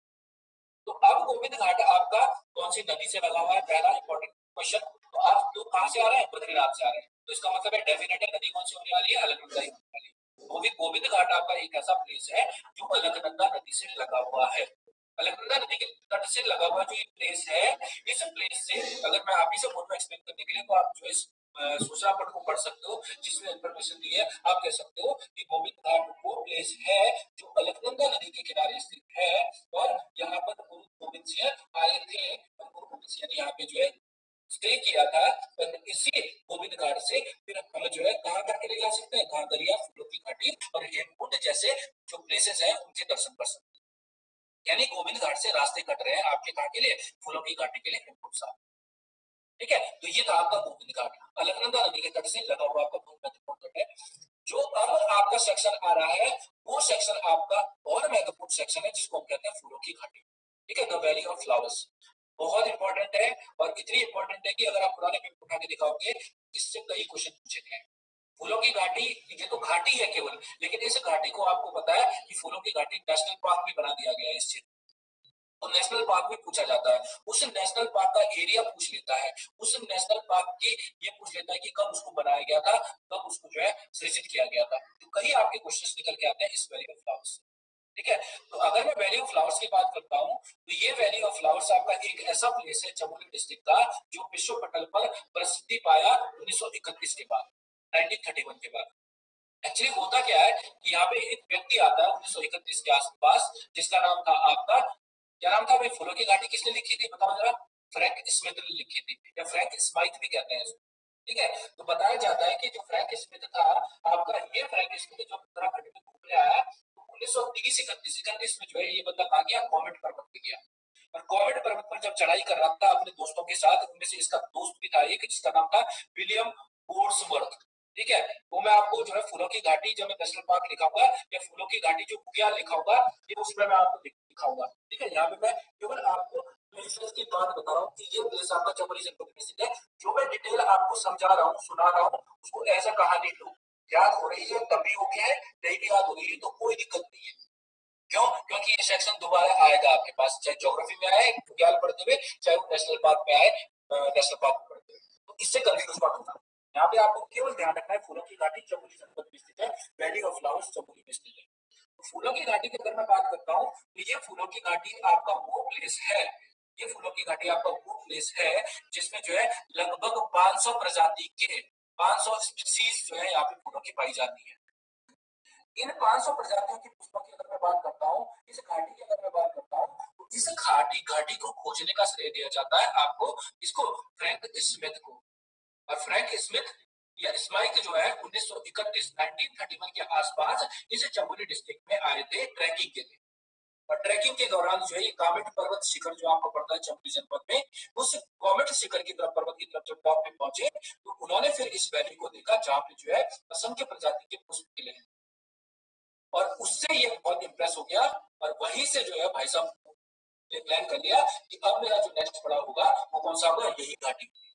तो अब ये भाई साहब इस फूलों की घाटी में आएंगे, और फूलों की घाटी में आते हुए ये यहाँ पे जो है लगभग 500 प्रजाति के पुष्प है, मैंने बता दिया, लेकिन ये अपने साथ 250 आपकी प्रजाति के पुष्प, 250 स्पीसीज आपकी किसकी, इन फूलों की, ठीक है, अपने साथ ले जाएगा, इन फ्लावर्स के अपने साथ ले जाएगा ब्रिटेन, और वहां से फिर एक पुस्तक को लिखना शुरू करेगा जिसका नाम था the valley of flowers. The valley of flowers पुस्तक जैसे ही प्रकाशित हुई, उस वैली ऑफ फ्लावर्स के प्रकाशित होने के बाद लिंक टूटेगी, लिंक पे दोबारा आना है, मैं पहले बता रहा हूँ 40 मिनट का सेशन होता है आपका, ये ध्यान रखना है। तो 1937 में इसकी पुस्तक प्रकाशित हुई थी द वैली ऑफ फ्लावर्स, और वहीं से ये वैली ऑफ फ्लावर्स आपकी क्या हुई, विश्व पटल पर प्रसिद्धि पा गई। विश्व पटल पर प्रसिद्धि पाने के बाद अब जो है इसमें जो है लोग जो है घूमने आने लगे, और अब जब घूमने आएंगे तब यहाँ के राजपथ, तो अब इस फूलों की घाटी से एक नदी निकाल दो जिसका नाम है पुष्पावती। ठीक है, कौन सी नदी है, पुष्पावती नदी निकलती है इस फूलों की घाटी से। तो वैली ऑफ फ्लावर्स आपकी एक ऐसी वैली है जिस वैली के बारे में मैं बोल रहा हूँ कि ये आपका जो है आपका चमोली जनपद में स्थित है, और इस वैली ऑफ फ्लावर्स की तरफ अगर हम जाते हैं तो गोविंद घाट से जाते हैं, गोविंद घाट से जाते हैं, तो गोविंद घाट से जाते हुए जो है आपका जो क्षेत्र पड़ेगा उसमें जो है एक वैली पड़ेगी, ठीक है, जैसे एक नदी पड़ती है, एक नदी भी आती है जिसका नाम घाघरिया है, ठीक है, और उस घाघरिया नदी में पुष्पावती नदी जाएगी। ये हमें नहीं पढ़ना है क्यों, क्योंकि ये ज्योग्राफी का पार्ट, मैं केवल प्लेसेस की बात कर रहा हूँ, जो मोटी मोटी चीजें मैं उनकी बात कर रहा हूँ। पुष्पावती नदी निकलती है इस वैली ऑफ फ्लावर्स से, 500 प्रजाति के पुष्प है इस वैली ऑफ फ्लावर्स में, 250 प्रजाति के पुष्प आपके अपने साथ ले गया था फ्रैंक स्मिथ, और इस यही फ्रैंक स्मिथ में आपका क्या करेगा, एक पुस्तक लिखेगा जिसका नाम था द वैली ऑफ फ्लावर्स, और वहीं से ये शोकी गांधी के नाम से प्रसिद्धि पा जाएगी, फेमस हो जाएगी। अब जब ये फेमस हो जाएंगे तो उसके बाद होगा क्या, यहाँ पे आपका बॉटनिकल गार्डन लंदन था आपका एक, उस न्यू बॉटनिकल लंदन गार्डन की एक लेडी आएगी, ठीक है, और उस लेडी यहाँ पे जो है फिसल के क्या हो जाएगी, पैर फिसल के से डर यहाँ पे स्कूली होती है फूलों की, लेकिन क्या हो जाता है इसी वजह से जो है आपका क्या होता है, इसका पैर फिसल जाता है पगड़ी से, और उसकी यहाँ पे डेथ है। कोई बता सकता है वो लेडी कौन थी, क्या नाम नहीं आ रहा था, हेरल्ड क्या था, नहीं नहीं नहीं हेरल्ड नहीं, नाम क्या याद आ रहा, के नाम से याद है, कब्र है, बिल्कुल सही कह रहे हो, ठीक है, तो वो जो लेडी है उसकी ब्रिटेन की कोई लेडी थी, क्यू बॉटनिकल गार्डन लंदन की, उसकी जो है यहाँ पे साइंटिस्ट थी, वो यहाँ पे स्टडी करने आई थी, और यहाँ पे क्या हुई थी, डेथ हो गई थी। ज्योग्राफी का पार्ट है, मैं ज्योग्राफी बताऊंगा क्योंकि मैं बार बार नाम लूं, बेटर है, उससे बेटर है कि हम कम पढ़े लेकिन अच्छा पढ़े। फिलहाल जो सेक्शन आपको इस सेक्शन में आता है फूलों की घाटी का, फूलों की घाटी आपकी कहाँ है, आपकी चमोली जनपद में स्थित है। फूलों की घाटी से कौन सी नदी निकलती है, पुष्पावती नदी निकलती है, ये आपका क्वेश्चन है, बंद करे थोड़ी देर 10 मिनट बाद देख लेना, तो वो सेक्शन है आपका 10 मिनट बाद देख लेना, तो बाकी कुछ याद करने की जरूरत नहीं है इसमें कि इसको नेशनल पार्क कब बनाया गया, नेशनल पार्क 1982 में बनाया गया, इसका एरिया कितना है, विश्व धरोहर वर्ल्ड हेरिटेज जो साइट है आपकी विश्व धरोहर सूची में इसको कब शामिल किया गया, ये सारे ज्योग्राफी के पार्ट है, मैं बाद में बताऊंगा।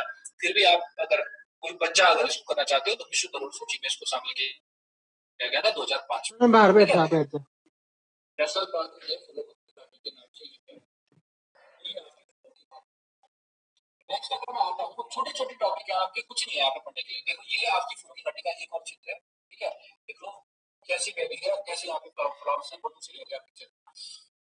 हेमकुंड साहिब, देखो हेमकुंड साहिब आपका एक गुरुद्वारा है, ठीक है, आपको मैं पहले भी बता चुका हूँ। ये कहाँ से निकल रहे थे, हम गोविंद घाट से निकल रहे थे, गोविंद घाट से हम हेमकुंड साहिब की तरफ आए और एक गुरुद्वारे को देखा हमने।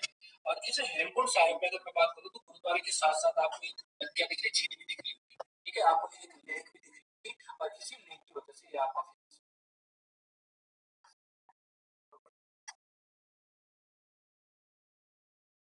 तो ये आपका हेमकुंड साहिब है।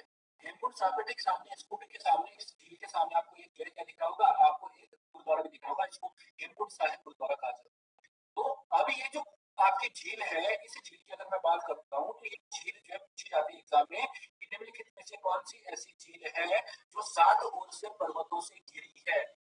ठीक है, तो 7 पर्वतों से घिरी है या 7 ओर से पर्वतों से घिरी है, वो है आपकी हेमकुंड साहिब। तो पहली लाइन तो आपकी बहुत इंपॉर्टेंट हो जाती है ये हेमकुंड साहिब कितनी पर्वतों से घिरी हुई आपकी झील है, यानी हेमकुंड झील भी कह सकते हैं। साहब तो तब होगा जब आपका यहाँ पे गुरुद्वारा बने। तो हेमकुंड आपका क्या है, आपकी 7 पर्वतों से घिरी हुई एक बहुत महत्वपूर्ण झील है। और इस झील के अगर बारे में बात करूं तो यहाँ पे वही बंदा जो गोविंद घाट में रुका था, जिसका नाम क्या था, गुरु गोविंद सिंह था। वही गुरु गोविंद सिंह जो सिखों का क्या था, 10वां गुरु था। ये सिखों का 10वां गुरु इस हेमकुंड में आया था और इस झील के किनारे उन्होंने तप किया था, तपस्या की थी। इसी वजह से इसका नाम बाद में क्या पड़ गया, हेमकुंड साहिब पड़ गया। यहाँ पे गुरुद्वारे का निर्माण कर दिया गया और वर्तमान में देखा जाए तो सिखों का एक पवित्र तीर्थ स्थल के रूप में प्रसिद्धि पा चुका है, और वर्ल्ड स्तर पे फेमस हो चुका है। अगर मैं इस हेमकुंड साहिब की बता, ठीक है, अगर मैं इसे हेमकुंड साहिब की बात करता हूँ तो इसी हेमकुंड साहिब में एक छोटा सा आपका मंदिर स्थित है। इसी झील के किनारे एक छोटा सा मंदिर स्थित है जिसका नाम है लक्ष्मण मंदिर। ठीक है, लक्ष्मण मंदिर। इसी हेमकुंड साहिब को लोकपाल के नाम से भी जाना जाता है। ठीक है, इसी हेमकुंड साहिब को लोकपाल के नाम से भी जाना जाता है। बहुत सारी चीजें नहीं है, केवल आपको 3 चीजें याद रखनी है कि हेमकुंड साहिब कितने पर्वतों से घिरा हुआ है, 7 पर्वतों से घिरा हुआ है। हेमकुंड साहिब में किस सिख गुरु ने आपकी क्या की थी, तपस्या की थी, गुरु गोविंद सिंह। गुरु गोविंद सिंह सिखों के कौन से नंबर के गुरु थे, तो 10वें नंबर के गुरु थे। हेमकुंड साहिब में किस भगवान का मंदिर स्थित है, किसका है, भगवान लक्ष्मण का मंदिर स्थित है। भगवान शिव जो राम है, राम के जो छोटे भाई है, उनका आपका एक मंदिर स्थित है। और ये आपकी जो वो है, क्या नाम है इसका, जो झील है, इस झील को लोकपाल के नाम से भी जाना जाता है। ठीक है, और इसी झील के पास जो है एक आपकी नदी निकलती है जिसका नाम है हिमगंगा। इसको याद रखने की जरूरत है। रीजन क्यों, क्योंकि सारी नदियां हिम से ही निकल रही है, बर्फ से ही निकल रही है, यानी बर्फ से निकलने वाली नदी जिसको हमने हिमगंगा नाम दिया, इंपॉर्टेंट नहीं है। तो तीन चीजें, हेमकुंड साहिब किस जनपद में स्थित है, जमुई जनपद में स्थित है। हेमकुंड साहिब में कौन कौन से मंदिर स्थित है, आपका एक गुरुद्वारा स्थित है। ठीक है, जिसको किससे रिलेटेड है, सिखों से रिलेटेड है, सिखों के 10वें गुरु से रिलेटेड है, गुरु गोविंद सिंह से रिलेटेड है, बाकी कुछ नहीं। ठीक है, जो नेक्स्ट प्लेसेस आ रहे हैं, नेक्स्ट प्लेसेस देख लो आपका पांडुकेश्वर। पांडुकेश्वर वही पांडुकेश्वर जिसके बारे में आपको थोड़ी देर पहले डिस्क्रिप्शन दिखाया था आपको पांडुकेश्वर का, कि वो पांडुकेश्वर जहाँ पे जो है आपका कौन सा मंदिर था, आपको बताओ कौन सा मंदिर था वहाँ पे, भविष्य बद्री वाला। ठीक है, भविष्य बद्री, सॉरी क्या नाम था उसका, कौन सा मंदिर था यार, मैं भूल गया, कौन सा था, आदि बद्री, नहीं आदि बद्री तो उधर यार, कर्णप्रयाग योग बद्री, योग बद्री, बिल्कुल सही करो, योग ध्यान बद्री आपका यहाँ पर स्थित है। ठीक है, और यही आपका पांडुकेश्वर प्लेस है जिसके बारे में मैं आपको कत्यूरी के टाइम में भी बता चुका हूँ जब हमने कत्यूरी राजवंश पढ़ा था। तो अब जो है मैंने कल भी बोला था आपको कि पांडुकेश्वर के बारे में पूछूंगा। तो पहली तो मैं आपको पांडुकेश्वर के बारे में बेसिक जो चीजें हैं जो मुझे बतानी चाहिए वो मैं बता देता हूँ। पांडुकेश्वर आपका एक ऐसा प्लेस है जो गोविंद घाट से थोड़ा और नीचे की तरफ आते हैं, वहां स्थित है। और ये पांडुकेश्वर जो कौन सी नदी से लगा हुआ है, अलकनंदा नदी से लगा हुआ है। देखो सारे प्लेस अलकनंदा नदी से लगे हुए हैं, अभी तक जितने भी हमने पढ़े मोटे मोटे जो पढ़े बद्रीनाथ के बाद। ठीक है, तो बद्रीनाथ से गोविंद घाट अलकनंदा नदी के किनारे, उसके बाद हम पांडुकेश्वर आए, वो भी अलकनंदा नदी के किनारे। इस पांडुकेश्वर को पांचाल प्रदेश के नाम से भी जाना जाता है। किसके नाम से, पांचाल प्रदेश के नाम से भी जाना जाता है। इस पांडुकेश्वर को पांडवों की जन्मस्थली भी माना जाता है। इस पांडुकेश्वर को पांडवों की जन्मस्थली माना जाता है। इसको पांचाल प्रदेश के नाम से जाना जाता है। इस पांडुकेश्वर के बारे में बताया जाता है कि जब आपके पांडव स्वर्गरोहिणी की तरफ जा रहे थे तो ये अपना सारा साम्राज्य जो है परीक्षित को सौंपकर, राजा परीक्षित को सौंपकर खुद कहाँ चले गए, स्वर्गरोहिणी चले गए। तो ये तो आपकी क्या है, ये आपका इतिहास नहीं है, ये आपकी क्या है, कथाएं हैं, दंत कथाएं जो चल रही हैं। दंत कथाएं हमें याद नहीं करनी है, हमें पांडुकेश्वर का एक्चुअल जो विजन है, जो याद करना है, मुझे जो याद करना है वो चीज आपको याद रखनी है। जैसे पांडुकेश्वर किस नदी के तट से लगा हुआ है, पांडुकेश्वर अलकनंदा नदी के तट से लगा हुआ है। और पांडुकेश्वर आपका एक आध्यात्मिक और एक जो है आपका पौराणिक शहर है, क्षेत्र है, इसका उत्तराखंड जनपद का, जो कत्यूरियों से रिलेटेड है, पांडवों से रिलेटेड। अब कत्यूरियों से रिलेटेड है तो कत्यूरियों से रिलेटेड होगा तो यहाँ पे जो है कुछ चीजें होंगी, कुछ चीजें ऐसी होंगी कि बद्रीनाथ का मंदिर आएगा पहले। बद्रीनाथ के मंदिर से आप सभी लोगों को पता है कि शीतकाल में जब भगवान के कपाट बंद हो जाते हैं तो प्राचीन काल में, अभी नहीं, प्राचीन काल में बताया जाता है कि भगवान बद्रीनाथ की जो पूजा होती थी यही मंदिर में होती थी। ठीक है, लेकिन वर्तमान में आपने देखा होगा कि मंदिर के कपाट जब बंद होते हैं बद्रीनाथ की तो उसकी पूजा कहाँ हो रही है? आपका नरसिंह मंदिर जोशीमठ में हो रही है। तो उस चीज को हमें याद नहीं करना, हमें यहाँ पे केवल एक चीज याद करनी है कि यहाँ पे जो मंदिर है, ठीक है, चाहे वो वासुदेव मंदिर हो, चाहे वो आपका धन के देवता कुबेर का मंदिर हो, उस धन के देवता कुबेर मंदिर में और वासुदेव मंदिर में यहाँ पे जो है कुछ इंस्क्रिप्शंस लगे हैं, और वो इंस्क्रिप्शन बताएगा मेरे को। कौन बताएगा? बताओ कौन बताएगा? ललित सूरदेव का भी है। हाँ, ललित सूरदेव का। तो हाँ बस ठीक है, दो लोगों ने बता दिया। अब मेरे को तीसरे को खुद जज करने दो। मैं पूछ रहा हूँ, शुभम आप बताओ जरा। शुभम आप थे उस टाइम पे जब मैंने आपको ये टॉपिक डिस्कस किया था कि पांडुकेश्वर में आपके कत्यूरी राजवंश से संबंधित कुछ शासकों के हमें डिस्क्रिप्शंस मिले हैं, बता सकते हो कौन कौन है? वैसे तो दो नाम बता ही दिए उन्होंने। शुभम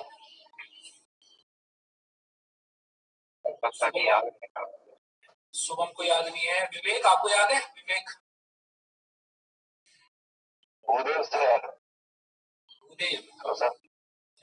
उदय कहाँ से? दो शासकों के नाम जिनके अक्सर एग्जाम में पूछे जाते हैं नाम, वो है आपका एक निम्बरदेव और एक है आपका ललित सूरदेव। कौन है? निम्बरदेव और ललित सूरदेव है।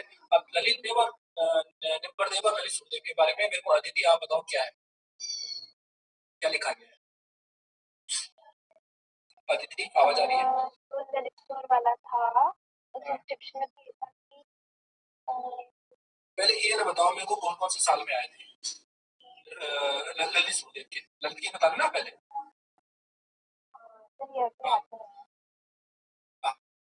हाँ चलो ठीक है, बताओ और क्या बताया? सर उसके इंस्क्रिप्शन में उसके शायद मदर और फादर के नेम थे। मदर फादर, हाँ बच्चे का बेटे का नाम था, बेटे का नाम था, ठीक है। वर्ड कहा गया था एक कुछ बड़ा अवतार से रिलेटेड, जिसमें आपने ये भी कहा था, मुझे ये भी याद है कि सर इसको याद करना पड़ेगा, टाइटल को याद है कुछ क्या था? हाँ कालिक तराजू में खड़ा होगा, ठीक है, जिस दिन एग्जाम होगा तो आपका कालिक पंख में, ठीक है, ध्यान रखो इनको। कालिक पंख में मतलब धरती का उद्धारक, कालिक पंख में मतलब धरती का उद्धारक। एक्चुअली पांडुकेश्वर माइक ऑफ कर दो। पांडुकेश्वर में अगर मैं महत्वपूर्ण बात करता हूँ तो पांडुकेश्वर में हमें कुछ क्या मिले हैं? लेख मिले हैं। कैसे मिले हैं? ताम्र लेख मिले हैं, और वो ताम्र लेख रिलेटेड है कत्यूरी राजवंश से। कत्यूरी राजवंश के शासक एक थे आपके कौन? निम्बरदेव, और एक थे ललित सूरदेव। तो पहले मैं निम्बरदेव की बात करता हूँ। निम्बरदेव का जो इंस्क्रिप्शन मिला है हमें, यहाँ पे कॉपर का इंस्क्रिप्शन मिला है। कॉपर का जो हमें ताम्र लेख मिला है, यानी ताम्र लेख मिला है या कॉपर इंस्क्रिप्शन मिला है, उस कॉपर इंस्क्रिप्शन में, पांडुकेश्वर के कॉपर इंस्क्रिप्शन में निम्बरदेव को निम्बरम कहा गया है। क्या कहा गया है? निम्बरम कहा गया है। मैं पहले भी बता चुका हूँ, मैं दोबारा भी बता रहा हूँ। पांडुकेश्वर के ताम्र लेख में निम्बर को निम्बरम कहा गया है। और निम्बर्त कहाँ कहा गया था? बागेश्वर में कहा गया था। आप सभी लोगों को पता है, बागेश्वर को छोड़ दो। दूसरा जो इंस्क्रिप्शन मिला है यहाँ से हमें मिला है किसका? ललित सूरदेव का।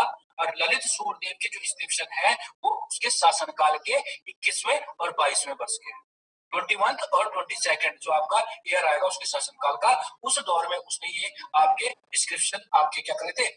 लिखवाए थे कॉपर के। और इन कॉपर के इंस्क्रिप्शनों से हमें पता चलता है कि इसके बेटे का नाम इष्टगणदेव था।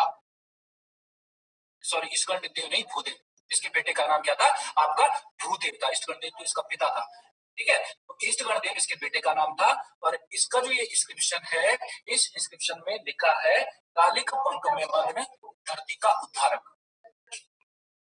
कालिक पंख में मग्न धरती का उद्धारक, यानी कालिक पंख में मग्न धरती का उद्धारक है मतलब मिट्टी से सना हुआ एक बंदा और धरती से निकल रहा है, जिसको हम क्या कहते हैं? भगवान विष्णु का अवतार कहते हैं, यानी वराह अवतार कहते हैं, ठीक है। तो यहाँ पे जो है हम कह रहे हैं कि ललित सूरदेव को कंपेयर किया गया है भगवान वराह से, ठीक है। तो यहाँ पे आपका एक इंस्क्रिप्शन ये हो गया आपका ललित सूरदेव का, और एक हो गया किसका?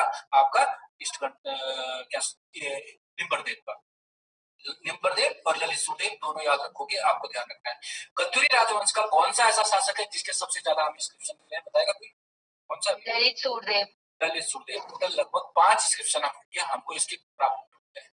ठीक, देखो अब कुछ प्लेसेस हैं नीति और मलारी, इसके बारे में याद करने की कोई जरूरत नहीं है। नीति मलारी के बारे में, नीति मलारी आपके जो प्लेस है वो प्लेस ऐसे हैं, जैसे आपका माणा है ना, माणा आपका क्या है, अंतिम सीमांत गांव है। ये भी आपके अंतिम सीमांत गांव है, लेकिन ये सीमांत गांव किस तरफ से है आपके, आपके पूर्व की तरफ से है। वो किसकी तरफ से थे, उत्तर की तरफ से, नॉर्थ की तरफ से थे। ये आपके नीति मलारी जो गांव है आपके कैसे है, पूर्व की तरफ से, यानी ईस्टर्न जो आपकी साइड है उस साइड से जो है आपके सीमांत गांव है। इसके बॉर्डर से लगे हुए, आपके चाइना के बॉर्डर से लगे हुए, तिब्बत के बॉर्डर से लगे हुए, बाकी कुछ नहीं है। ठीक है, अब आते हैं जोशीमठ में। देखो अगर किसी को ज्यादा लग रहा होगा तो मेरे को बता देना भाई, ठीक है। ये जो मैं कहानियां बता रहा हूँ, ये कहानियां अगर देखा जाए तो वैसे 10 मिनट की कहानियां थी। इन कहानियों को जो भी वर्ड मैं बोल रहा हूँ, मैं इतनी बकवास किए जा रहा हूँ, आपको उस बकवास पे ध्यान नहीं देना है। आपको केवल बेसिक जो चीजें हैं उन पे ध्यान देना है, जिनको मैं हाईलाइट कर पा रहा हूँ। ठीक है, मेरा जो मैं इनको बड़ा चढ़ा के बोल रहा हूँ, उसके पीछे रीजन क्या है, आपको केवल एक कहानी पता होनी चाहिए कि हाँ भाई एक कहानी थी, कुछ नहीं है। एक वर्ड भी अगर याद रह गया आपको तो आपको डिस्ट्रिक्ट याद रह जाएगा, क्योंकि डिस्ट्रिक्ट से क्वेश्चन ही ऐसे बनते हैं कि मंदिर पूछ सकता है कि ये मंदिर किस डिस्ट्रिक्ट में स्थित है या ये मंदिर किससे रिलेटेड है। तो जोशीमठ, जोशीमठ को आपका योशी भी कहा जाता है, योशी के नाम से भी जाना जाता है। और इस जोशीमठ की अगर मैं बात करता हूँ तो ये जोशीमठ रिलेटेड है आपका किससे, आदि गुरु शंकराचार्य से। आदि गुरु शंकराचार्य का आपने नाम सुना होगा। आदि गुरु शंकराचार्य वही शंकराचार्य है जो 780 एडी के आसपास जो है आपका नॉर्थ इंडिया में आए थे और उन्होंने कई मंदिरों का निर्माण कराया था ब्राह्मण धर्म को बचाने के लिए। तो जोशीमठ आपका उसी शंकराचार्य से रिलेटेड है। जोशीमठ आपका उसी ज्योतिर्मठ से रिलेटेड है जो आपका किसने बनाया था, आपका शंकराचार्य ने बनाया। तो अगर मैं इस जोशीमठ की बात करता हूँ तो ये जोशीमठ आपका इंपॉर्टेंट क्यों हो जाता है, क्यों, क्योंकि इसी जोशीमठ से जो है आपका नीति मलारी के लिए रास्ता जाता है। इसी जोशीमठ से जो है आपका बद्रीनाथ के लिए रास्ता जाता है।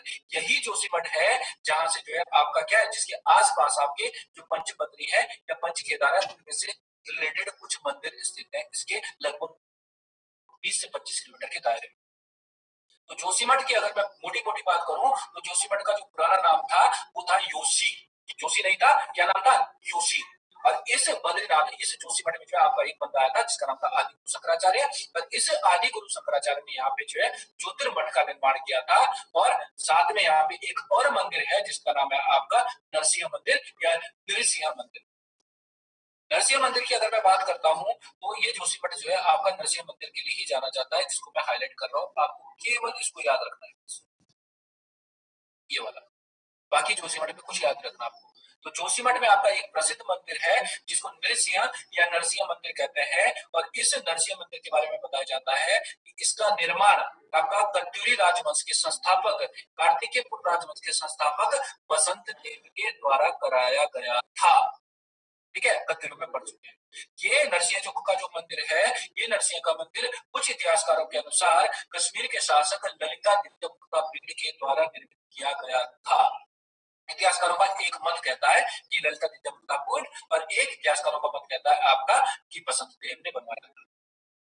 अब इस जोशीमठ में आप याद क्या रखोगे, बद्रीनाथ को याद रखोगे। आप लोगों को मैंने बताया था कि भगवान बद्रीनाथ के जब शीतकाल में कपाट बंद हो जाते हैं तो भगवान बद्रीनाथ की डोली, भगवान विष्णु की डोली को कहाँ लाया जाता है, इसी नरसिंह मंदिर में लाया जाता है। और इसी नरसिंह मंदिर में भगवान की पूजा की जाती है, जोशीमठ। अब इस जोशीमठ से रिलेटेड आपके कुछ महत्वपूर्ण स्थल है। इस जोशीमठ से ठीक ऊपर लगभग है आपका 11 किलोमीटर ऊपर एक प्लेस पड़ता है जिसका नाम है औली। ठीक है, जिसका नाम है औली। और ये औली आप सभी लोगों को पता होगा, नाम सुना होगा कि ये जोशीमठ, ये औली जो है आपका एक ऐसा प्लेस है जो किसके लिए, आपका जो एडवेंचरस आपके क्या होते हैं गेम्स होते हैं उनके लिए बड़ा फेमस है। एडवेंचरस गेम्स में जैसे स्कीइंग का नाम सुना होगा आपने। ठीक है, स्कीइंग करते हैं बर्फ में, जो है आप क्या क्या करते हैं, आपका रेस होती है, पैर को जो है जो भी नोजल्स लगाते हैं उसके बेस पे जो है स्कीइंग होती है। तो औली आपका जोशीमठ से लगा हुआ एक बहुत महत्वपूर्ण प्लेस है जो अपने बुग्यालों के लिए प्रसिद्ध है, यानी एल्पाइन जो मास्टर्स होते हैं, हरी मखमली जो घास के मैदान होते हैं आपके छोटे, उनके लिए फेमस है। आजकल अगर आप जोशीमठ जाते हो, जोशीमठ से औली जाते हो, तो आजकल आप जोशीमठ में क्या देख सकते हो, बुग्याल देख सकते हो, यानी मखमली मुलायम घास के मैदान देख सकते हो। लेकिन सर्दियों में अगर दिसंबर जनवरी में जाते हो तो ये पूरा मैदान बर्फ से ढक जाता है। और जब ये सर्दियों में बर्फ से ढक जाता है तो यहाँ पे जो है फिर क्या होता है आपका, मैंने बता दिया कि एडवेंचर्स जो आपके प्ले होते हैं, गेम्स होते हैं, वो आपके खेले जाते हैं, जैसे स्कीइंग वगैरह खेले जाते हैं। तो जोशीमठ से 11 किलोमीटर की दूरी पर एक प्लेस स्थित है जिसका नाम है औली। और इस औली के बारे में बताया जाता है कि ये औली आपका जो है अपने किसके लिए प्रसिद्ध है, अपनी बर्फ के लिए प्रसिद्ध है, ये अपने किसके लिए प्रसिद्ध है, आपका बुग्यालों के लिए प्रसिद्ध है। और इस औली में अगर जाते हो तो इस औली में जाने के दो माध्यम, एक है आपका क्या, एक माध्यम है आपका रोड और एक माध्यम है आपका ट्रॉली, ठीक है, जिसको हम क्या कहते हैं, रज्जू मार्ग कहते हैं। तो उत्तराखंड में अगर देखा जाए रज्जू मार्ग के बाद, तो लगभग ये जो रज्जू मार्ग है औली जाने का जोशीमठ से, इसमें जो है लगभग 25 मिनट का टाइम लगता है जाने में। आजकल ये बंद है इसी रीजन से, लेकिन जब हम लोग गए थे तो हम लोगों को इस 25 मिनट लगे थे। और इस औली के जो रोप वे है, इस रोप वे के बारे में क्वेश्चन पूछा जाता है कि औली रोप वे का इनॉग्रेशन किसने किया था। औली जो रोप वे था, मतलब इसको जो है शिलान्यास किसने किया था, बनवाने का काम किसने शुरू करवाया था। तो ध्यान रखना, औली रोप वे का जो काम शुरू हुआ था 1983 में शुरू हुआ था। और 1983 में आपकी भारत की जो प्रधानमंत्री थी उसका नाम था इंदिरा गांधी, ठीक है। तो औली रोप वे का जो कार्य प्रारंभ करवाया था वो किसने करवाया था, इंदिरा गांधी ने करवाया था, 1983 में करवाया था। लेकिन जो रोप वे शुरू हुआ उसके ठीक 10 साल के बाद शुरू हुआ 1993 में। और यही क्वेश्चन एग्जाम में पूछा गया था कि औली रोप वे कब निर्मित हुआ या कब बनकर तैयार हुआ, कब उसमें जो है आपका क्या हो गया, रोप वे से आना जाना शुरू किया गया। अक्टूबर 1993, अक्टूबर 1993 में औली रोप वे का निर्माण कार्य प्रारंभ मतलब समाप्त हो गया था, बनकर तैयार हो गया था। ये औली इसलिए आपका इंपॉर्टेंट है। अभी इस औली या फिर अगर मैं किसकी बात करता हूँ, ये जो जोशीमठ है, इस जोशीमठ की बात करता हूँ, तो इस औली या जोशीमठ से जो है आपको कुछ पर्वत दिखाई देते हैं। जैसे आपको ये पिक्चर अगर दिखाई दे रही होगी तो इस पिक्चर के ठीक सामने जो है आपका एक आपको दिख रहा होगा पर्वत, दिख रहा है सभी लोगों को, पीछे पर्वत दिख रहा है इसके मंदिर के ठीक सामने दिख रहा होगा। इस पर्वत का नाम है हाथी पर्वत, ठीक है, एलिफेंट माउंटेन कहते हैं इसको। पूछा गया क्वेश्चन है, पूछा भी जा सकता है कि हाथी पर्वत किस डिस्ट्रिक्ट में स्थित है। तो हाथी पर्वत ध्यान रखना किस डिस्ट्रिक्ट में स्थित है, चमोली डिस्ट्रिक्ट में स्थित है। दूसरा, हाथी पर्वत जो है ये हाथी पर्वत आपका किस शहर के पास स्थित है, जोशीमठ के ठीक सामने स्थित है। इस हाथी पर्वत के ठीक नीचे से ही एक नदी बह रही है जिसका नाम अलकनंदा नदी है, ठीक है। तो जोशीमठ में जो आपके महत्वपूर्ण प्लेसेस हो गए, एक औली हो गया, औली के साथ आपका कौन सा हो गया, हाथी पर्वत हो गया। और हाथी पर्वत के साथ साथ एक और पर्वत है जो अक्सर जाता है, पूछा जा सकता है, जिसका नाम है स्लीपिंग लेडी, ठीक है। एक्चुअली देखा जाए तो स्लीपिंग लेडी जो पर्वत है आपका, एक्चुअली वो स्लीपिंग लेडी जो है आपका जो यूएसए है आपका, ठीक है, यूएसए में स्थित है मेरे ख्याल से। और जो स्लीपिंग लेडी है वहां पे जो है एक औरत बिल्कुल जो है जैसे मुद्रा में, बिल्कुल सोई हुई मुद्रा में दिखाई देती है, जैसे सोती स्त्री होती है वैसे उसको दिखाया गया है। लेकिन यहाँ पे अगर मैंने कल डाउनलोड किया हुआ, ये देखो ये कहाँ का है, देखो ये है आपका माउंटेन, देखो अलास्का का है, सॉरी अलास्का का है। ये देखो ये स्लीपिंग लेडी पर्वत है अलास्का का, ये यहाँ का नहीं है, ठीक है, ये पहली बात बता रहा हूँ, ये यहाँ का नहीं है, ये स्लीपिंग लेडी अलास्का का पर्वत है। इसके बारे में तो बात नहीं करनी, लेकिन यहाँ पे अगर मैंने एक डाउनलोड किया था पिक्चर, अगर मेरे पास होगा तो यहाँ पे क्या होता है कि जब बर्फ नहीं होती है पहाड़ पे तब तो खैर क्लियर नहीं दिखता है, लेकिन जब ये पहाड़ लगकर बर्फ से जो है क्या हो जाता है आपका पूरी तरह से लग जाता है। ये इसके उसमें है दाहिने हाथ की तरफ है मंदिर के ठीक सामने। तो पूरा जब वो बर्फ से ढक जाता है तो वो पहाड़ बिल्कुल ऐसा लगता है कि जैसे कोई लेडी क्या है सोई हुई, ठीक है। तो इसीलिए उसको क्या करें, स्लीपिंग लेडी के नाम से जाते हैं। बाकी देखो कुछ चीजें हैं छोटी छोटी, ये जैसे टिम्बर सैंड गुफा है।